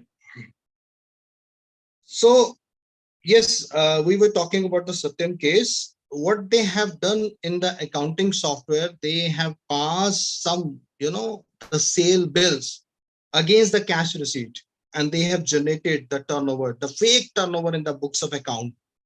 And they have, they have added, they have enhanced the cash, and then they have to pass some other entries to reduce the cash. So what they have done by this Satyam in the year 2009. So to stop these type of transaction in the books of account, that is why the central government and the MCA has launched this audit trail concept, and this is mandatory for the company. So now we can understand so importance of this audit trail, so that the big company, or I would say that each and every company cannot make any false entry in the books of account. If they are doing something like this, if they are entering something which is not actually correct, then the duty of the auditor to qualify those transactions, after when he will start the audit, he will find out something which they have entered, or the post-dated, and I would say the backdated entry, or some alteration are there, some delete transactions are there. Maybe they have added something on the last date of 31st March 2024. just to reduce the profit, just to enhance the sale, just to create something, for the benefit of the company or the beneficiary of the company, which is not according to the law, which is not correct according to the law. The responsibility of the auditor to find out those transactions with the help of audit trail and report on those transactions in the particular paragraph that is mentioned in the independent audit report. And on the other findings, the auditor has to mention, yes, these type of transactions we have find out. So that is why you can give the qualification on that, so that the investor, so that the banker, so that the government agency can understand your finding, your qualification, and can take action against those companies. So what is this audit trail? If in a simple manner, in the simple language, I would say the audit trail is the chain of transaction in the financial data maintained by the company with the help of a specific accounting software. So what I have mentioned, the audit trail is a chain of transaction. Chain of transaction means from 1st April 2023 to 31st March 2024, the whole one financial year. Because as an auditor, I have duty to check all the transaction in this particular period, the financial year 23 and 24, right? What is new thing is that the financial data maintained by the company, of course, the responsibility, ultimately the responsibility to maintain the financial data, that is the management responsibility. Of course, the company will maintain this financial data, not the auditor. I'm getting so many questions from the the member, and they are asking, where the part-time accountant is maintaining the data and how he will enter, because he's basically working for 10 companies, working for 50 companies. So how he will manage? That is the duty of that person. Ultimately, the responsibility of the management, ultimately the responsibility of the board of directors for those companies, right? For which, the part-time accountant is maintaining the data. So obviously they will see that is not the duty of the auditor. So auditor duty is just to check the audit trail properly and find out where something is fishy and report those transactions in the audit report. Now, what I've mentioned, maintain that this transactions, the financial data by the company with the help of specific software, accounting software. Now, what is the specific accounting software? Accounting software can be the Tally, accounting software can be the SAP, accounting software can be Finacle, accounting software can be any software, can be Zoho, can be anything. What the software which are available in the market. When the company is using those software to maintaining this accounting data, that software must have the function, the facility of this audit trail. Without having this facility, this accounting software is not appropriate according to the requirement mentioned by the company in 2013 with the help of this notification. So yes, if the company is maintaining the data, because what they have mentioned when the company is using the software, then the member asks something new.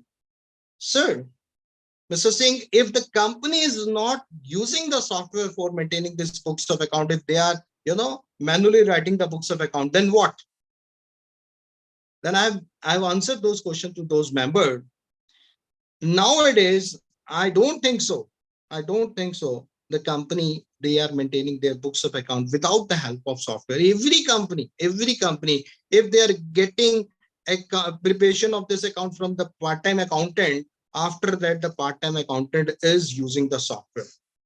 When the part-time accountant is writing the books of account of that client, that company, that software must have the function, the service of this audit trail, right? The quality of this audit trail. Now, what is the software? The specific accounting software which maintain the history of every transaction. Suppose the accountant has mentioned something related to the bank deposit or the bank receipt, or the sale or the purchase, or maybe some related the transaction related to the asset purchase and the asset sold. even the depreciation, even the provision, each and every transaction related to that private limited company in the particular period must be passed through this specific software, the specific software which the company are using, and must having the enabling this audit trail function in that software. Because when you will enter something, when the company will enter something, when the accountant will enter something, there must be a record maintained by that software. That is the duty. That is the duty of the management. That is the duty of the software provider to provide that facility in that software, the facility of audit trail with the added law. So that if something is changed by anyone, if we talk about the big company, when we were auditing to the big company, what they were doing, what they are actually doing with the software. So like in the company of 1,000, like the 1,000 employee working in that company. So suppose I'm from the finance department. I'm just looking this receipt part, receivable accounts only. Maybe the other chartered accountant is this handling the payable, the vendor, the payable ledger only. Some other chartered accountant, some other employee of that company is just maintaining the purchase. Some other person is handling the sale. Some other person is handling the bank. So I'm authorized only for the receivable account. I'm not authorized for the purchase. I'm not authorized for the sale. I'm not authorized for the the bank receipt and the payment. So when I'm entering something into that software where I'm not authorized for that particular things, and I've done something with the, using the password and the ID and the password of the other person, unauthorized transaction I've made in that software, even the management will get benefit through this audit trail. But when the auditor, when the statutory auditor, revenue auditor, or any auditor, or the government agency, or the CAG will cross-check the audit trail of that company, even they will find out those transactions where some manipulation has made, where some manipulation has done, maybe by the employee of the company, maybe by the board of director, maybe by the management, maybe by someone else, right? But we have to find out as an auditor. So the software which maintains the history of every transaction in the financial data of a particular period starting from 1st April 2023. Why I'm mentioning? Because this is the date from where this mandatory concept is actually for the company implemented. In relation to any company, according to the company to this 2013 and the audit rules. So these two things I have covered, the audit trail and the software, very, very important. Now come to, this level, at the starting when I joined this webinar, so it came to my mind. So the participant, this backend team has mentioned. So now the participants are more than 2,000. Those have joined. So when we are joining, when we are living from this program, so actually, at the backend, some history is maintaining by this software, Zoom software. So this is what this is again. It's an audit trail for this in relation to this webinar. And when we say like the call history, when we check the mobile call history, right? So what we can understand. So when I made the call to Ajit Tiwari ji, when I made the call to Purushottam sir, so no, this is what my mobile, the software which is inbuilt that mobile is maintaining that call history. That is very, very important to manage all the things.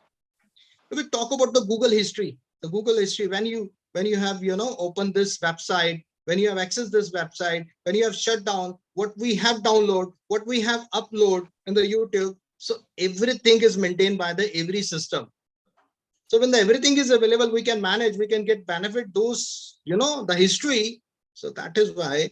So in relation to this accounting software, in relation to the accounting transaction in the private limited company or to some other company where the audit trail is applicable, the government want to understand. So what is happening in those companies? Because, the government get the papers like the balance sheet, like the annual return, like the, income tax return at the last after ending the financial year.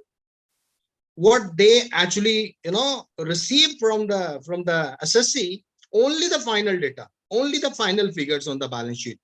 and they were not able to understand how this figure, come from 0 to this billions. So that is why they want to know. And maybe in future, there could be a mandatory requirement. There could be the compliances from the side of this MCA. Okay, please upload your trial, this audit trail with the uploading of the final data of this company, right? Maybe this would be the requirement of the MCA in the future. So that is why, they're just maintaining these type of things so that they can analyze even the data mining, even the data analysis in the future, so that they can understand which company, this big company, what they are actually doing, right? So they can understand that actually these companies are going in a right manner, or maybe they are on the wrong track. So that is why this is the importance of this audit trail. And this last one, this is the biometric device. When we enter in the office, there is a biometric device, and biometric device is just maintaining the log file of the person who is entering in the office, or who is going outside the office. So the biometric device always, maintaining this log file, which is benefited for the management. Now come to this audit trail again. So next, this section, the very important, the notification. And I would say the new requirement for the company has been prescribed under the proviso to Rule 3.1. Company Accounts Rule 2014 require company which use accounting software for maintaining their books of account, which use accounting software means those companies are using the software for maintaining these books of account. So this compliances that are related to this audit trail is actually for those companies. Those are maintaining their books of account with the use of software. So those software must have the facility, must have the quality, must have the function of this, audit trail in that software. So those manual, as I mentioned earlier, I don't think so. Any company maintaining their books of account manual, everybody is maintaining on. So now this is applicable from the 1st April 2023. Some person like the member or the company, they have asked related to this audit trail related to the financial year 2022 and 23. So members have asked about from me, like Mr. Singh, do we have to report related to the financial year 22 and 23 financial year? And as the guidance note of the ICAI, will clearly mention only the auditor responsibility to report related to this audit trail with effect from 1st April 2023 onwards, not the prior period. So we are free in relation to this financial year 22-23. We don't have to report. Now section 213. What is section 213? Section 213 of the Company Act talks about the books of accounts, right? The books of account as per section 213 of the Company Act 2013 includes the record maintained in respect of all the sums of the money received and the expended by the company, and the matter in relation to which the receipt and expenditure take place. Means whatever amount the company received and whatever amount the company actually expend with the help of this money, the transaction involved, each and every transaction will become the part of this books of account. All sales and the purchase of the goods and the services by the company, of course, all the transaction related to sales and purchases, the part and parcel of this books of account, and the assets and the liability of the company. Whenever you purchase any asset, whenever you sell any like the asset, whenever you pay any liability, whenever you take the unsecured loan or the secured loan from the banks, this is what these all are the transactions related to that company, right?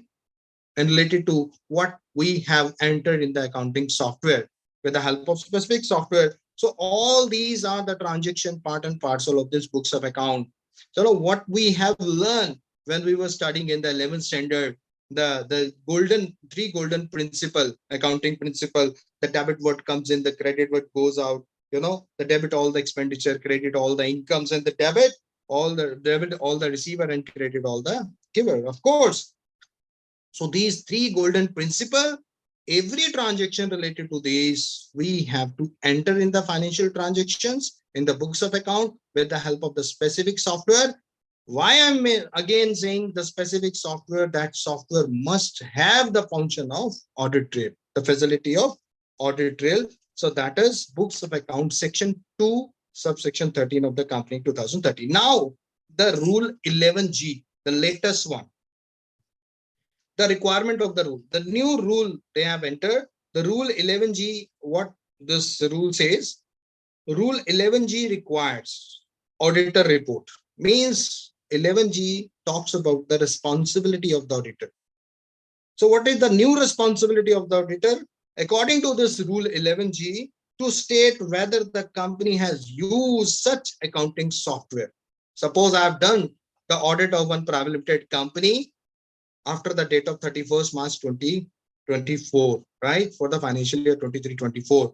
When I have completed the audit, I have to check, I have to report according to this rule 11G, and I have to mention what I have to mention. I have to mention about this, the feature of this, the accounting software, the such accounting software maintaining the books of account, which have the feature of recording audit trail. Kya ye feature tha throughout the year, not for the particular month, not for the particular day, for 2 days, for 3 days, for 1 week, for 1 month. No, sir, throughout the year, throughout the financial year 23-24, and so on. Audit trail feature has not been tampered. Tampered means during the year should not be disabled. Always should be enabled. Don't have the feature of tampering, right? And audit trail has been preserved by the company as per the statutory requirement for the record retention. That is for the period of 8 years. Even we have to maintain this audit trail. Even we have to maintain this software. That is part and parcel of this books of account, and simultaneously we have to save, we have to keep in the storage the software, the data, the audit trail for the purpose of like the future compliances or for the assessment purpose, right? So this is what mentioned according to the 11G, the must having the software, and software must having the facility of edit log, right, for recording the audit trail, and the software must having the feature should not be tampered, should not be disabled during the year, and for throughout the year should be implemented, enable hona chahiye, and the audit trail must preserve for the time period for 8 years. That is a requirement according to the rule 11G, and the auditor responsibility to report related to that. Now the management responsibility. Management, who is primarily responsible for ensuring the selection of the appropriate accounting software for ensuring the compliances with the applicable law and the company 2013 and the rule, right? What they have mentioned in the company 2013, what they have mentioned in the rule related to. So main primary responsibility of the management of the company. And some part, I'm just skipping because some repetitions are there, so that is why I'm just skipping those area. Now section 143.3, subsection 143 subsection 3 and the clause J, they have entered in this notification on the date 24th March 2021. They have entered, they have mentioned about this auditor responsibility to require to report. Clause J of the section 143 subsection 3 state the auditor report shall also state such other matters as may be prescribed. Whenever we draft the independent audit report, we know that at the last stage, we have the one paragraph, report on other legal and regulatory requirements. So under this head, we have to report related to this new rule 11G related to this audit trail. The company is maintaining this audit trail, the software in which the company is maintaining their books of account, their all the transaction, financial transaction, having the facility of audit trail, and the throughout the year this audit trail was enabled, not disable, right? And having a function of this edit log in this audit trail. We have to report if during the year, if throughout the year, at somewhere, at some position like mid of the year, the company has disabled that software, disabled that audit log, right? We have to report, we have to mention. If it's someone, someone says about the penalty, I would say the penalty would be, the non-compliance of the company, even the non-compliance of the no-CLAR. Asset 250 says about this no-CLAR, right? The follow the rules and regulation, the non-compliance of the rules and regulation, right? When the company at 2013 and mention about this, the management is responsible, primarily responsible for this, maintaining these books of account with the help of this audit trail. When the company is not maintaining, who's the responsible? Who's the responsible person? Of course, the management, right? So no-CLAR, in the case of no-CLAR, the duty of the management is first, and auditor has to mention under the head of this reporting, the report on other legal and regulatory requirement has mentioned about this, that during the year, the company has disabled this audit trail from this accounting transaction. I don't know what they have mentioned. Maybe they have entered something, maybe they have deleted something. We have to analyze, we have to take the printout, we have to study this audit trail, and we can convert that audit trail from software to the Excel, and we can use this, VLOOKUP, HLOOKUP, and we can find out what they have done wrong during that disabled period, right? So this is the duty of the auditor, and we are only responsible for that. Now, the very important thing, the software, section 213, as I mentioned, this is the books of the part and parcel of the books of account. Now, so most of the things I have mentioned, right? I'm not repeating. Now, important point which the auditor has to consider and keep in mind while drafting this audit report in relation to this audit trail. And what is that? Let's ensure that the audit trail is enabled at database level for logging any direct data changes. Suppose some of the employee or any of the employee or any of the management member want to change something, directly.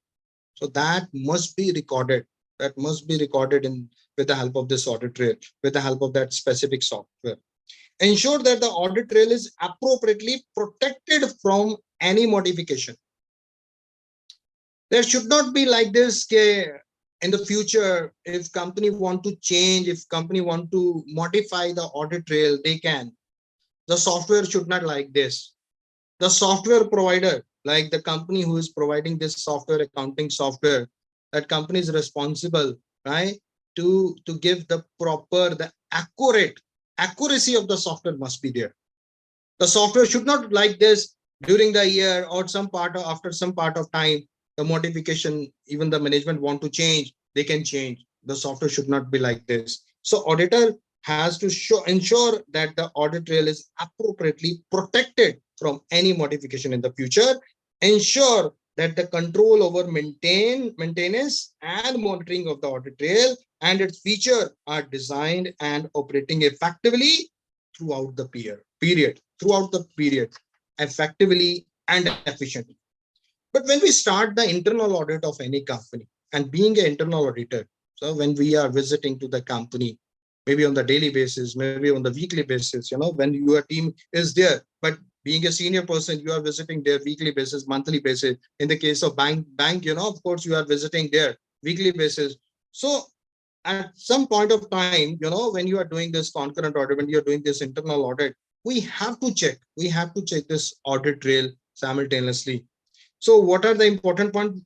Control to ensure that the audit trail feature has not been disabled or deactivated. We have to cross-check the audit trail.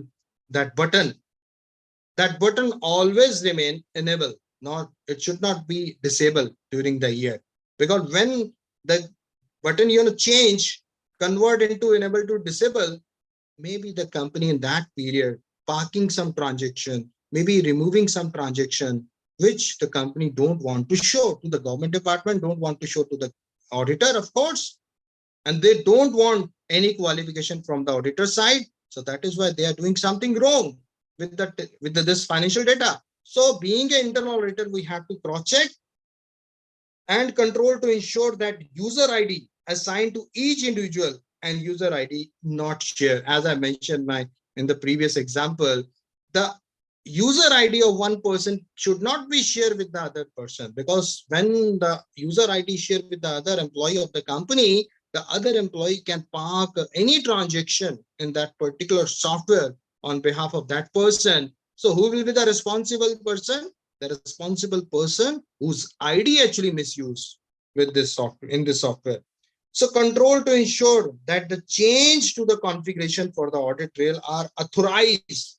If something is changed for the benefit of the reporting purpose, that change that must be authorized from the management, that must be maybe authorized from this, the person, the concerned person, maybe the government department, maybe some other person. Suppose I'm shifting this accounting data from one software to another software. And after shifting that data, some changes happened in the new software, right? We have to maintain those records also, right? To give the clarification in the future. Maybe in the future, some government department can ask about this, why you have changed this software, and what will happen when you have changed this software from this software to this software when you are shifted. So what happened on those cases? So you can show those, the incidents which was happened with the data, with the accounting data. Maybe, your software, your data, maybe, remove from this hard disk. You want to recover that data. So when you will recover that data, automatically the audit trail will start again. But when the data recovered up to the date, when the last entry made, audit trail must be in the account. This recovered data must be there. That is required. It should not be like this. You have recovered the data, but you were not able to recover this audit trail only. You have just recovered the data. It should not be. Otherwise, when the statutory auditor will come and he will check the data, he will check the financial data, he will qualify the report. He will give the observation in his audit report. Control to ensure that the access to the audit trail is disabled. Nobody except the authorized person should not can access this audit trail history, audit trail, the configuration, and control to ensure that the periodic backup of the audit trail are taken and archived.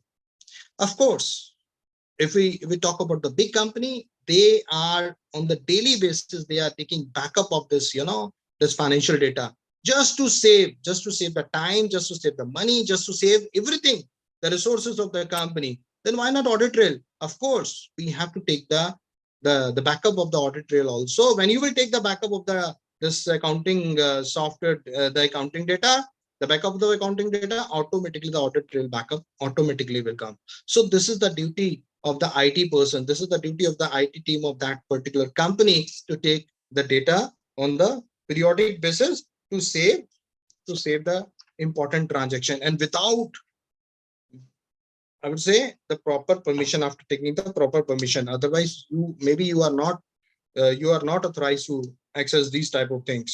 So important points, I have mentioned everything. So the time is running very fast. Yes, I have covered. These are covered. Now, related to this NOCLAR, I have already covered. In respect of preservation of the audit trail, very, very important. Inquire with the management to understand the procedure implemented. Number one things, the point to be kept in mind by the auditor. So no, when you are taking backup, when you are just, saving the backup for that particular time period for the 8 years, inquire with the management to understand the procedure implemented. Yes or no? Yes. Okay. Review on the sample basis that the audit trail records maintained by the management for each applicable year, means 1st April 2013 onwards, randomly basis, periodical basis, we have to check. This is the duty of the auditor, to check. If you are going there as an internal auditor, to check the backup, these type of backup, the management, are they maintaining, are they saving those data with the audit trail backup? Yes or no? So this is the requirement. So now, yes, here the SA 250 as well as the NOCL are applicable. Rules and regulation, right? Where the non-compliances of the rules and regulation. So this is the duty. As a statutory auditor, there could be a professional misconduct if we are not able to the report on this NOCL. If the company is not able to maintain these data, then the company, the main responsible person, the senior person are responsible in that case. Now, if we talk about the report, the clean report and the qualified report, if we talk about the standalone company, right? I'm just, auditing of the one private limited company, that is the standalone company, right?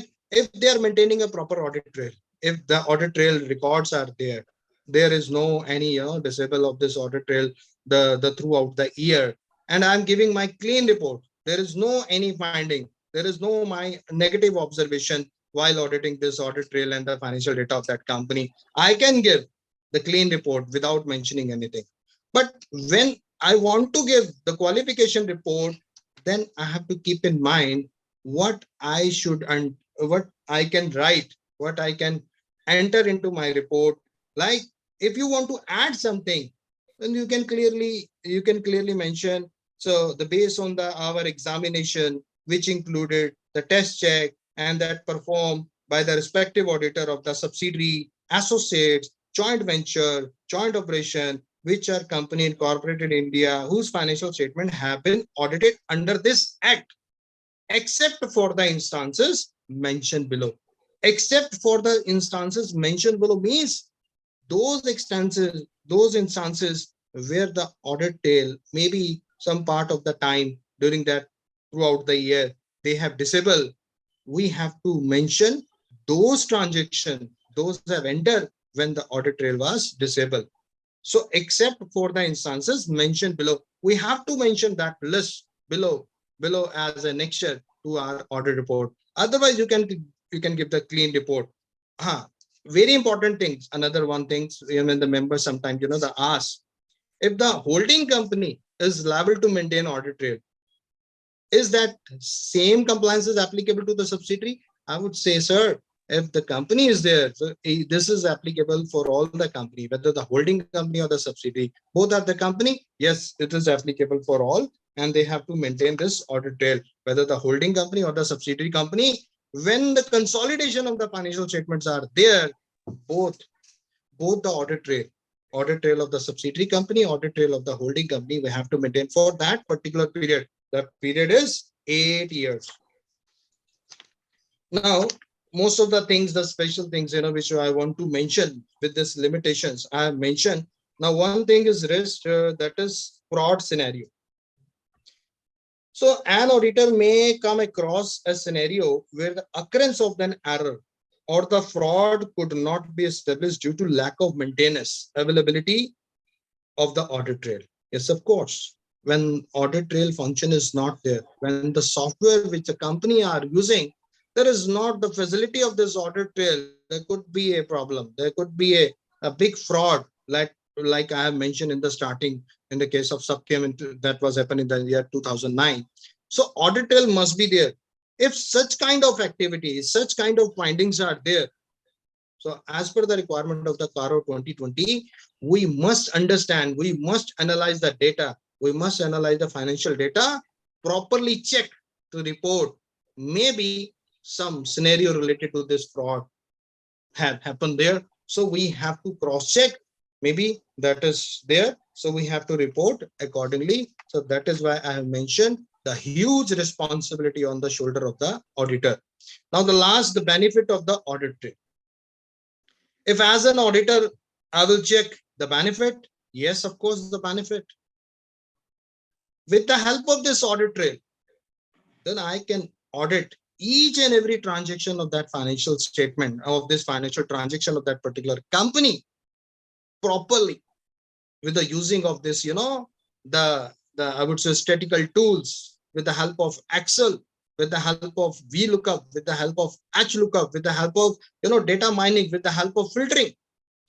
I can understand, I can see each and every transaction, and I can play with the data, the financial data of that company with the help of Excel, and I can easily find out, with saving of my precious time, because as a professional, when we want to save our time, so definitely there in the market there are technologies are there, some software, standard softwares are there, so you can take the benefit though those standard software, and you can run this audit trail with that standard software, and you can find out so many things which you cannot find out which after ticking each and every transaction of that company, after spending so much time, maybe you are not able to, but maybe yes, after using those standard software and Excel sheet, you can convert this audit trail into Excel, you can convert this audit trail into the standard software, you can find out so many things in the reporting. You can save your stress, you can save your time, even you can increase your efficiency, your productivity. Being a professional person, you can be a more productive after using this software. And in the case of management, yes, management will get benefit with the benefit of this audit trail after using this audit trail. Of course, there is a facility, there is a benefit, positive benefit to the management, to the company. Easy to prevent the fraud in the company.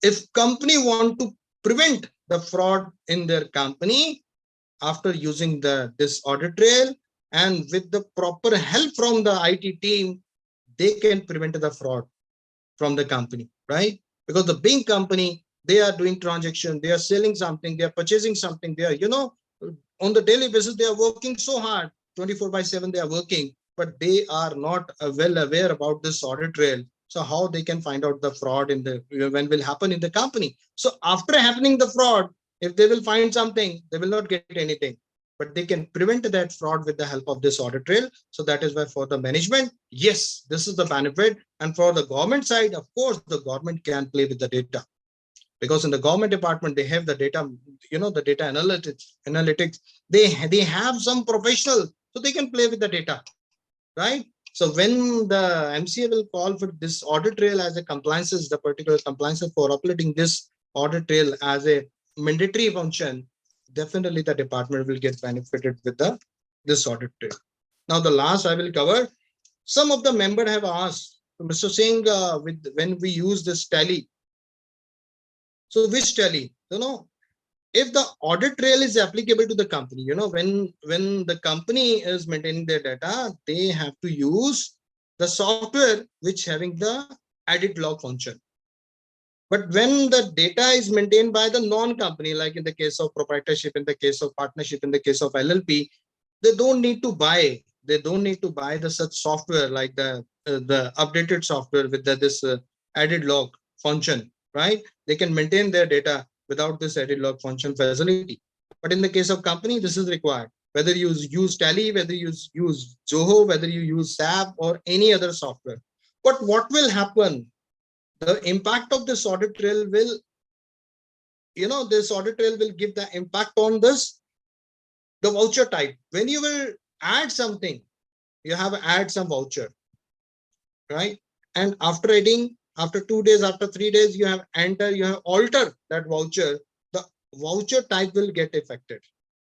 When you will, download this audit trail, you can easily understand that these voucher originally enter on 1st April 2023, but modify on 5th of April 2023. And by whom? By such and such person.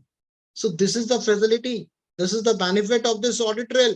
The using of this audit trail function in this accounting software. Change in the user. Yes, of course. I've misused the user ID of another employee. So how they will see? The management can see Mr. Singh has passed this entry, but he is responsible only for the receivable account. How he can pass this purchase entry in the software? He's not authorized. So I can be the guilty person, right?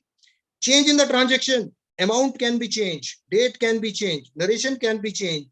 Even you enter the comma in the narration, even the audit trail will give the report that they have changed this comma earlier. At the initial stage, the narration was this. So now they have changed, they have entered this comma in this narration. This is small. This is a small change in the narration part will come when we download this audit trail. The changes in the voucher, the changes in the amount, the changes in the date, or you can change any field in the voucher inventory transaction.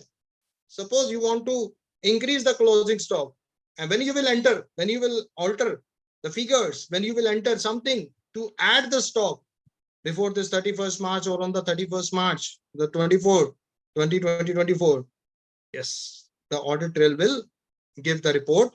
Okay, this is the change happened. Change in the master. Yes, of course, change in the master, the ledger, inventory, even the cost center, you will get benefited. The audit trail will help you. Audit trail will tell you about these type of changes. And disable audit log track. When during the year you disable this audit log, even the audit trail will give you the report on this. Okay, such on such and such date, this person, this user has changed. This, they have this person has disabled this audit trail from this day. And prime non-edit log version, yes, of course.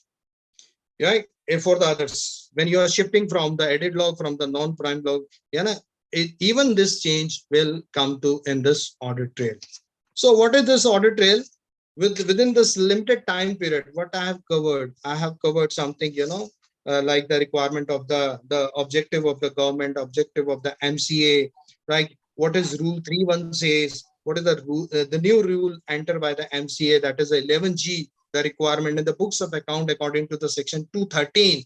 What is the major responsibility of the management of the company to maintain this audit trail with the specific software, with the help of this specific software throughout the year, and don't having that software having the function to disable this audit log. So these type of things, and what are the benefits, and what the things the auditor has to keep in mind while drafting report, while cross-checking this audit trail, while auditing this audit trail, all the transactions related to this audit trail. So these type of things we have to keep in mind, we have to consider, we have to read more. And my humble request to the present member, please read the guidance note related to this new rule 11G, which the institute has already launched in the month of March 2023.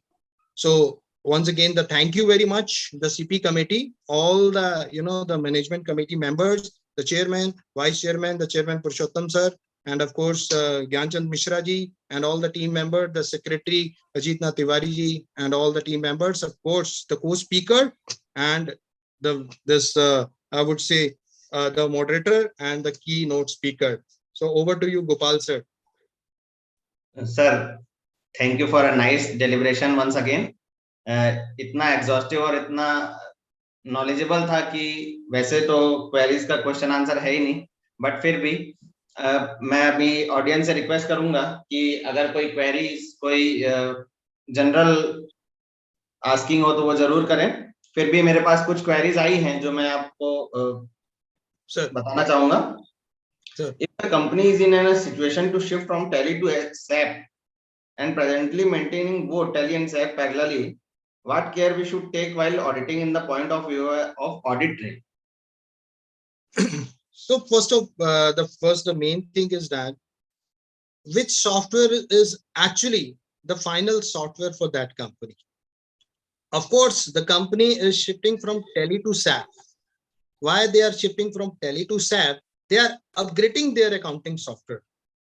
So I would say when we will start our working as an auditor of that company, we have to first take the representation from the management, and management has to mention. I'm just adding a few things which are mentioned in this this guidance note related to this management. 1 second, I have to just take the page number. Yes, management representation. If I check the management representation, then management representation, they have obtaining a written representation, the page number 19. On the page number 19, what they have mentioned, first, we have to take acknowledging management responsibility for establishing and maintaining adequate control for the identifying, maintaining, controlling, and monitoring of the audit trail as per the requirement of the consistent basis. So, when the management says, okay, our SAP software is actually maintaining these type of requirement. SAP software is complying with this type of compliances, then we have to take the SAP software as the final one for the audit purpose. And for the tally, why they are using tally parallelly? Because they don't want like the leakage of the data, the delay of the data. So that is why, you know, in the big company, when the company is shifting from one software to another software, they don't want to waste their time. They want the proper management. So that is why they are running in the two software when we are shifting from tally to SAP.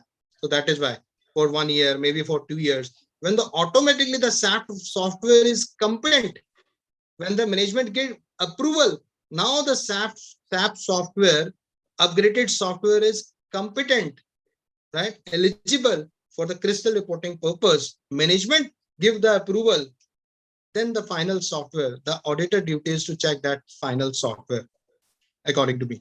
Over to you, sir. Yes, sir. Sir, the next one is, if an employee of the company is in internal audit department is CA, then what are the responsibilities of CA about compliances?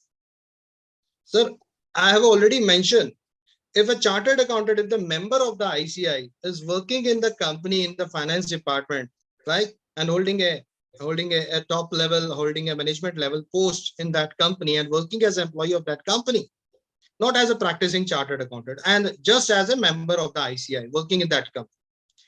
The very important thing, asset 250, already I've mentioned in my examples with the help of that asset 250, to compliances with the rules and regulations, those are applicable to those industry. In the case of company, if I'm working as a member of the ICAI, but working as an employee of that private limited company at the management level, as the key managerial personnel of that company, my duty to follow, my duty to comply those rules and regulations which are applicable according to the NOCLAR, according to the asset 250, right? So that is already mentioned in the code of ethics, and we have to update ourselves in relation to this code of ethics to save our skin from the institute, from the government department, from the NAFRA, from the CAG. Sir. Sir, I'm mixing 3 or 4 queries. They are about MSMEs normally pass backdate entries, or some MSME do entries in a monthly interval, or we can say bi-weekly interval. So how to deal with that situation in case Actually, of yes, sir. Actually, day before yesterday, one of the member has asked about this, you know, the backdated entry. If we read the rule, if we study, you know, the compliances given by this MCA according to this notification, this 24th March 2021, and if we study this rule 11G, right? So nothing mentioned about this. You cannot pass the backdate entry.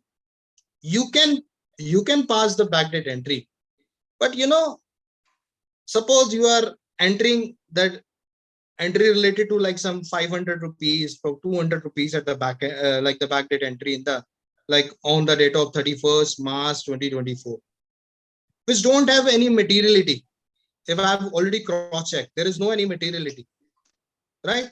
When there is no any materiality, when there is no any financial impact on the profitability of the company, so nothing is important. But when I'm passing a big entry on the date of 31st March 2024 related to this stock, says 50 lakhs, I have increased the stock value by 50 lakh rupees, and it will give the impact on the profitability of the company.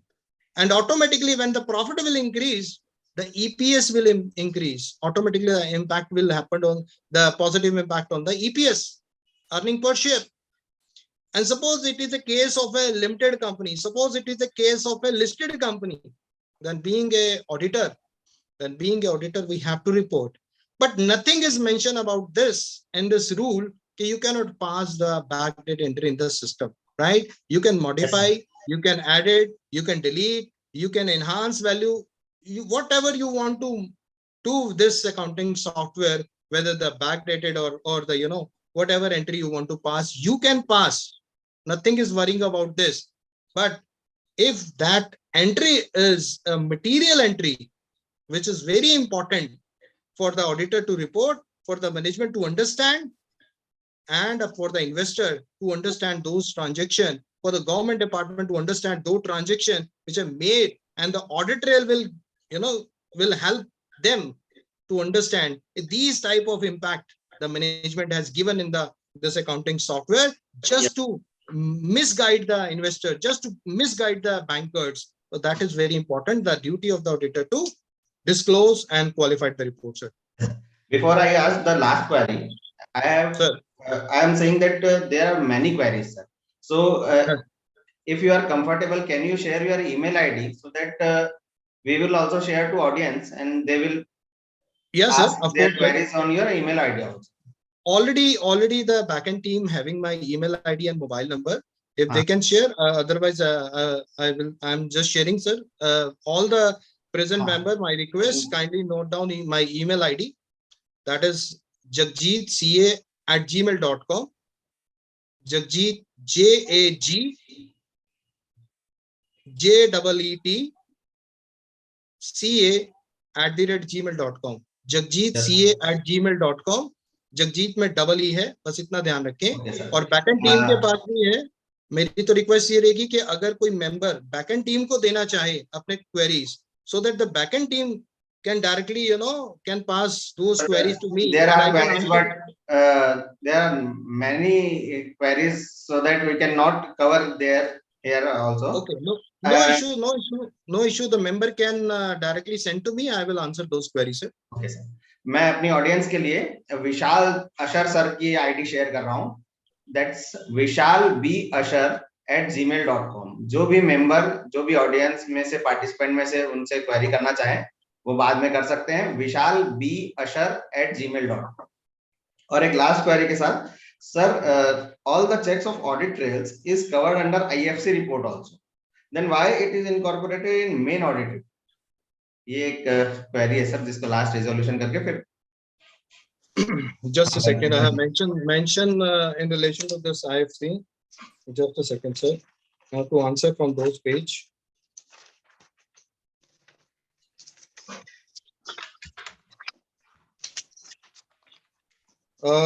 This one is related to this.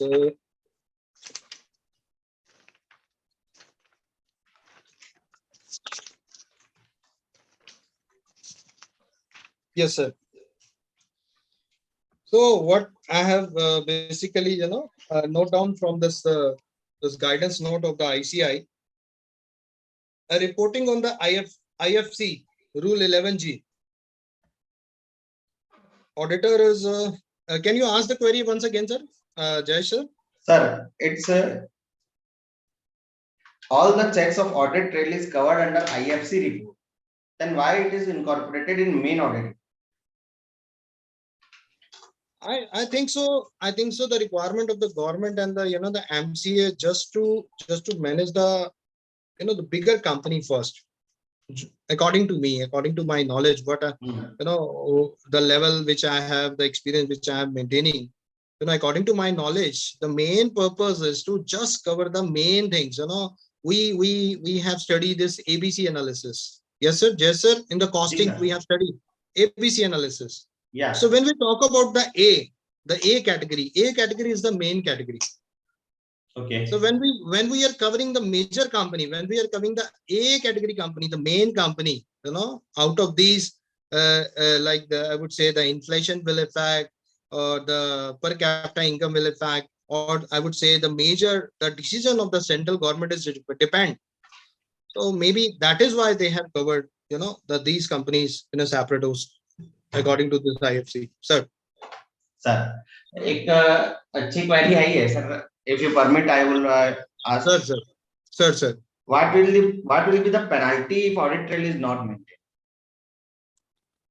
What is the priority? Penalty or consequences? Penalty. I have already mentioned in my deliberation, when the non-compliance, according to SA 250, the requirement of the management to maintain this audit trail, because that is a non-compliance, or I would say the no clerk. In the case of chartered accountant, the statutory auditor, no clerk, or in the case of the which you have answered, you have asked the question, the member of the ICAI working in that company and not complying with this requirement of this related to this audit trail.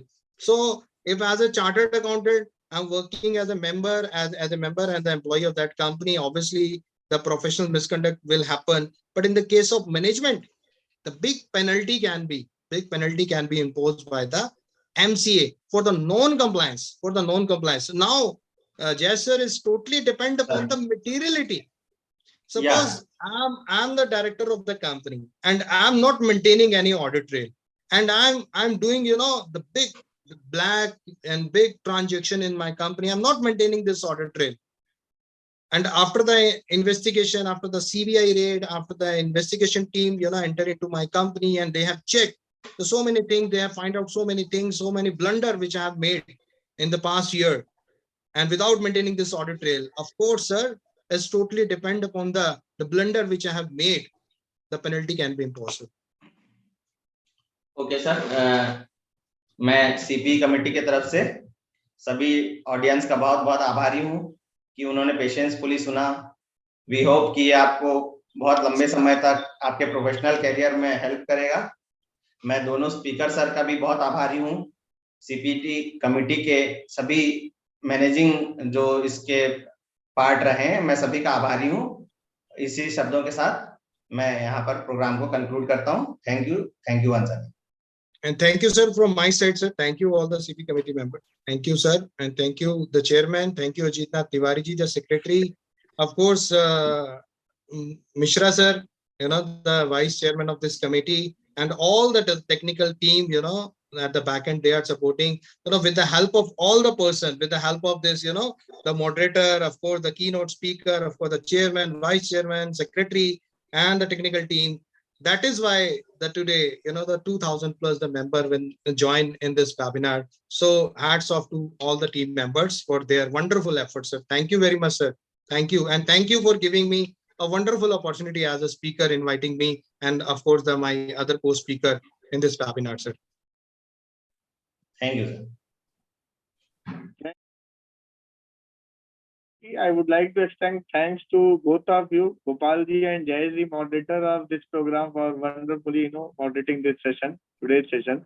To all the participants for patience hearing till 5:21, although the seminar was till 5 o'clock.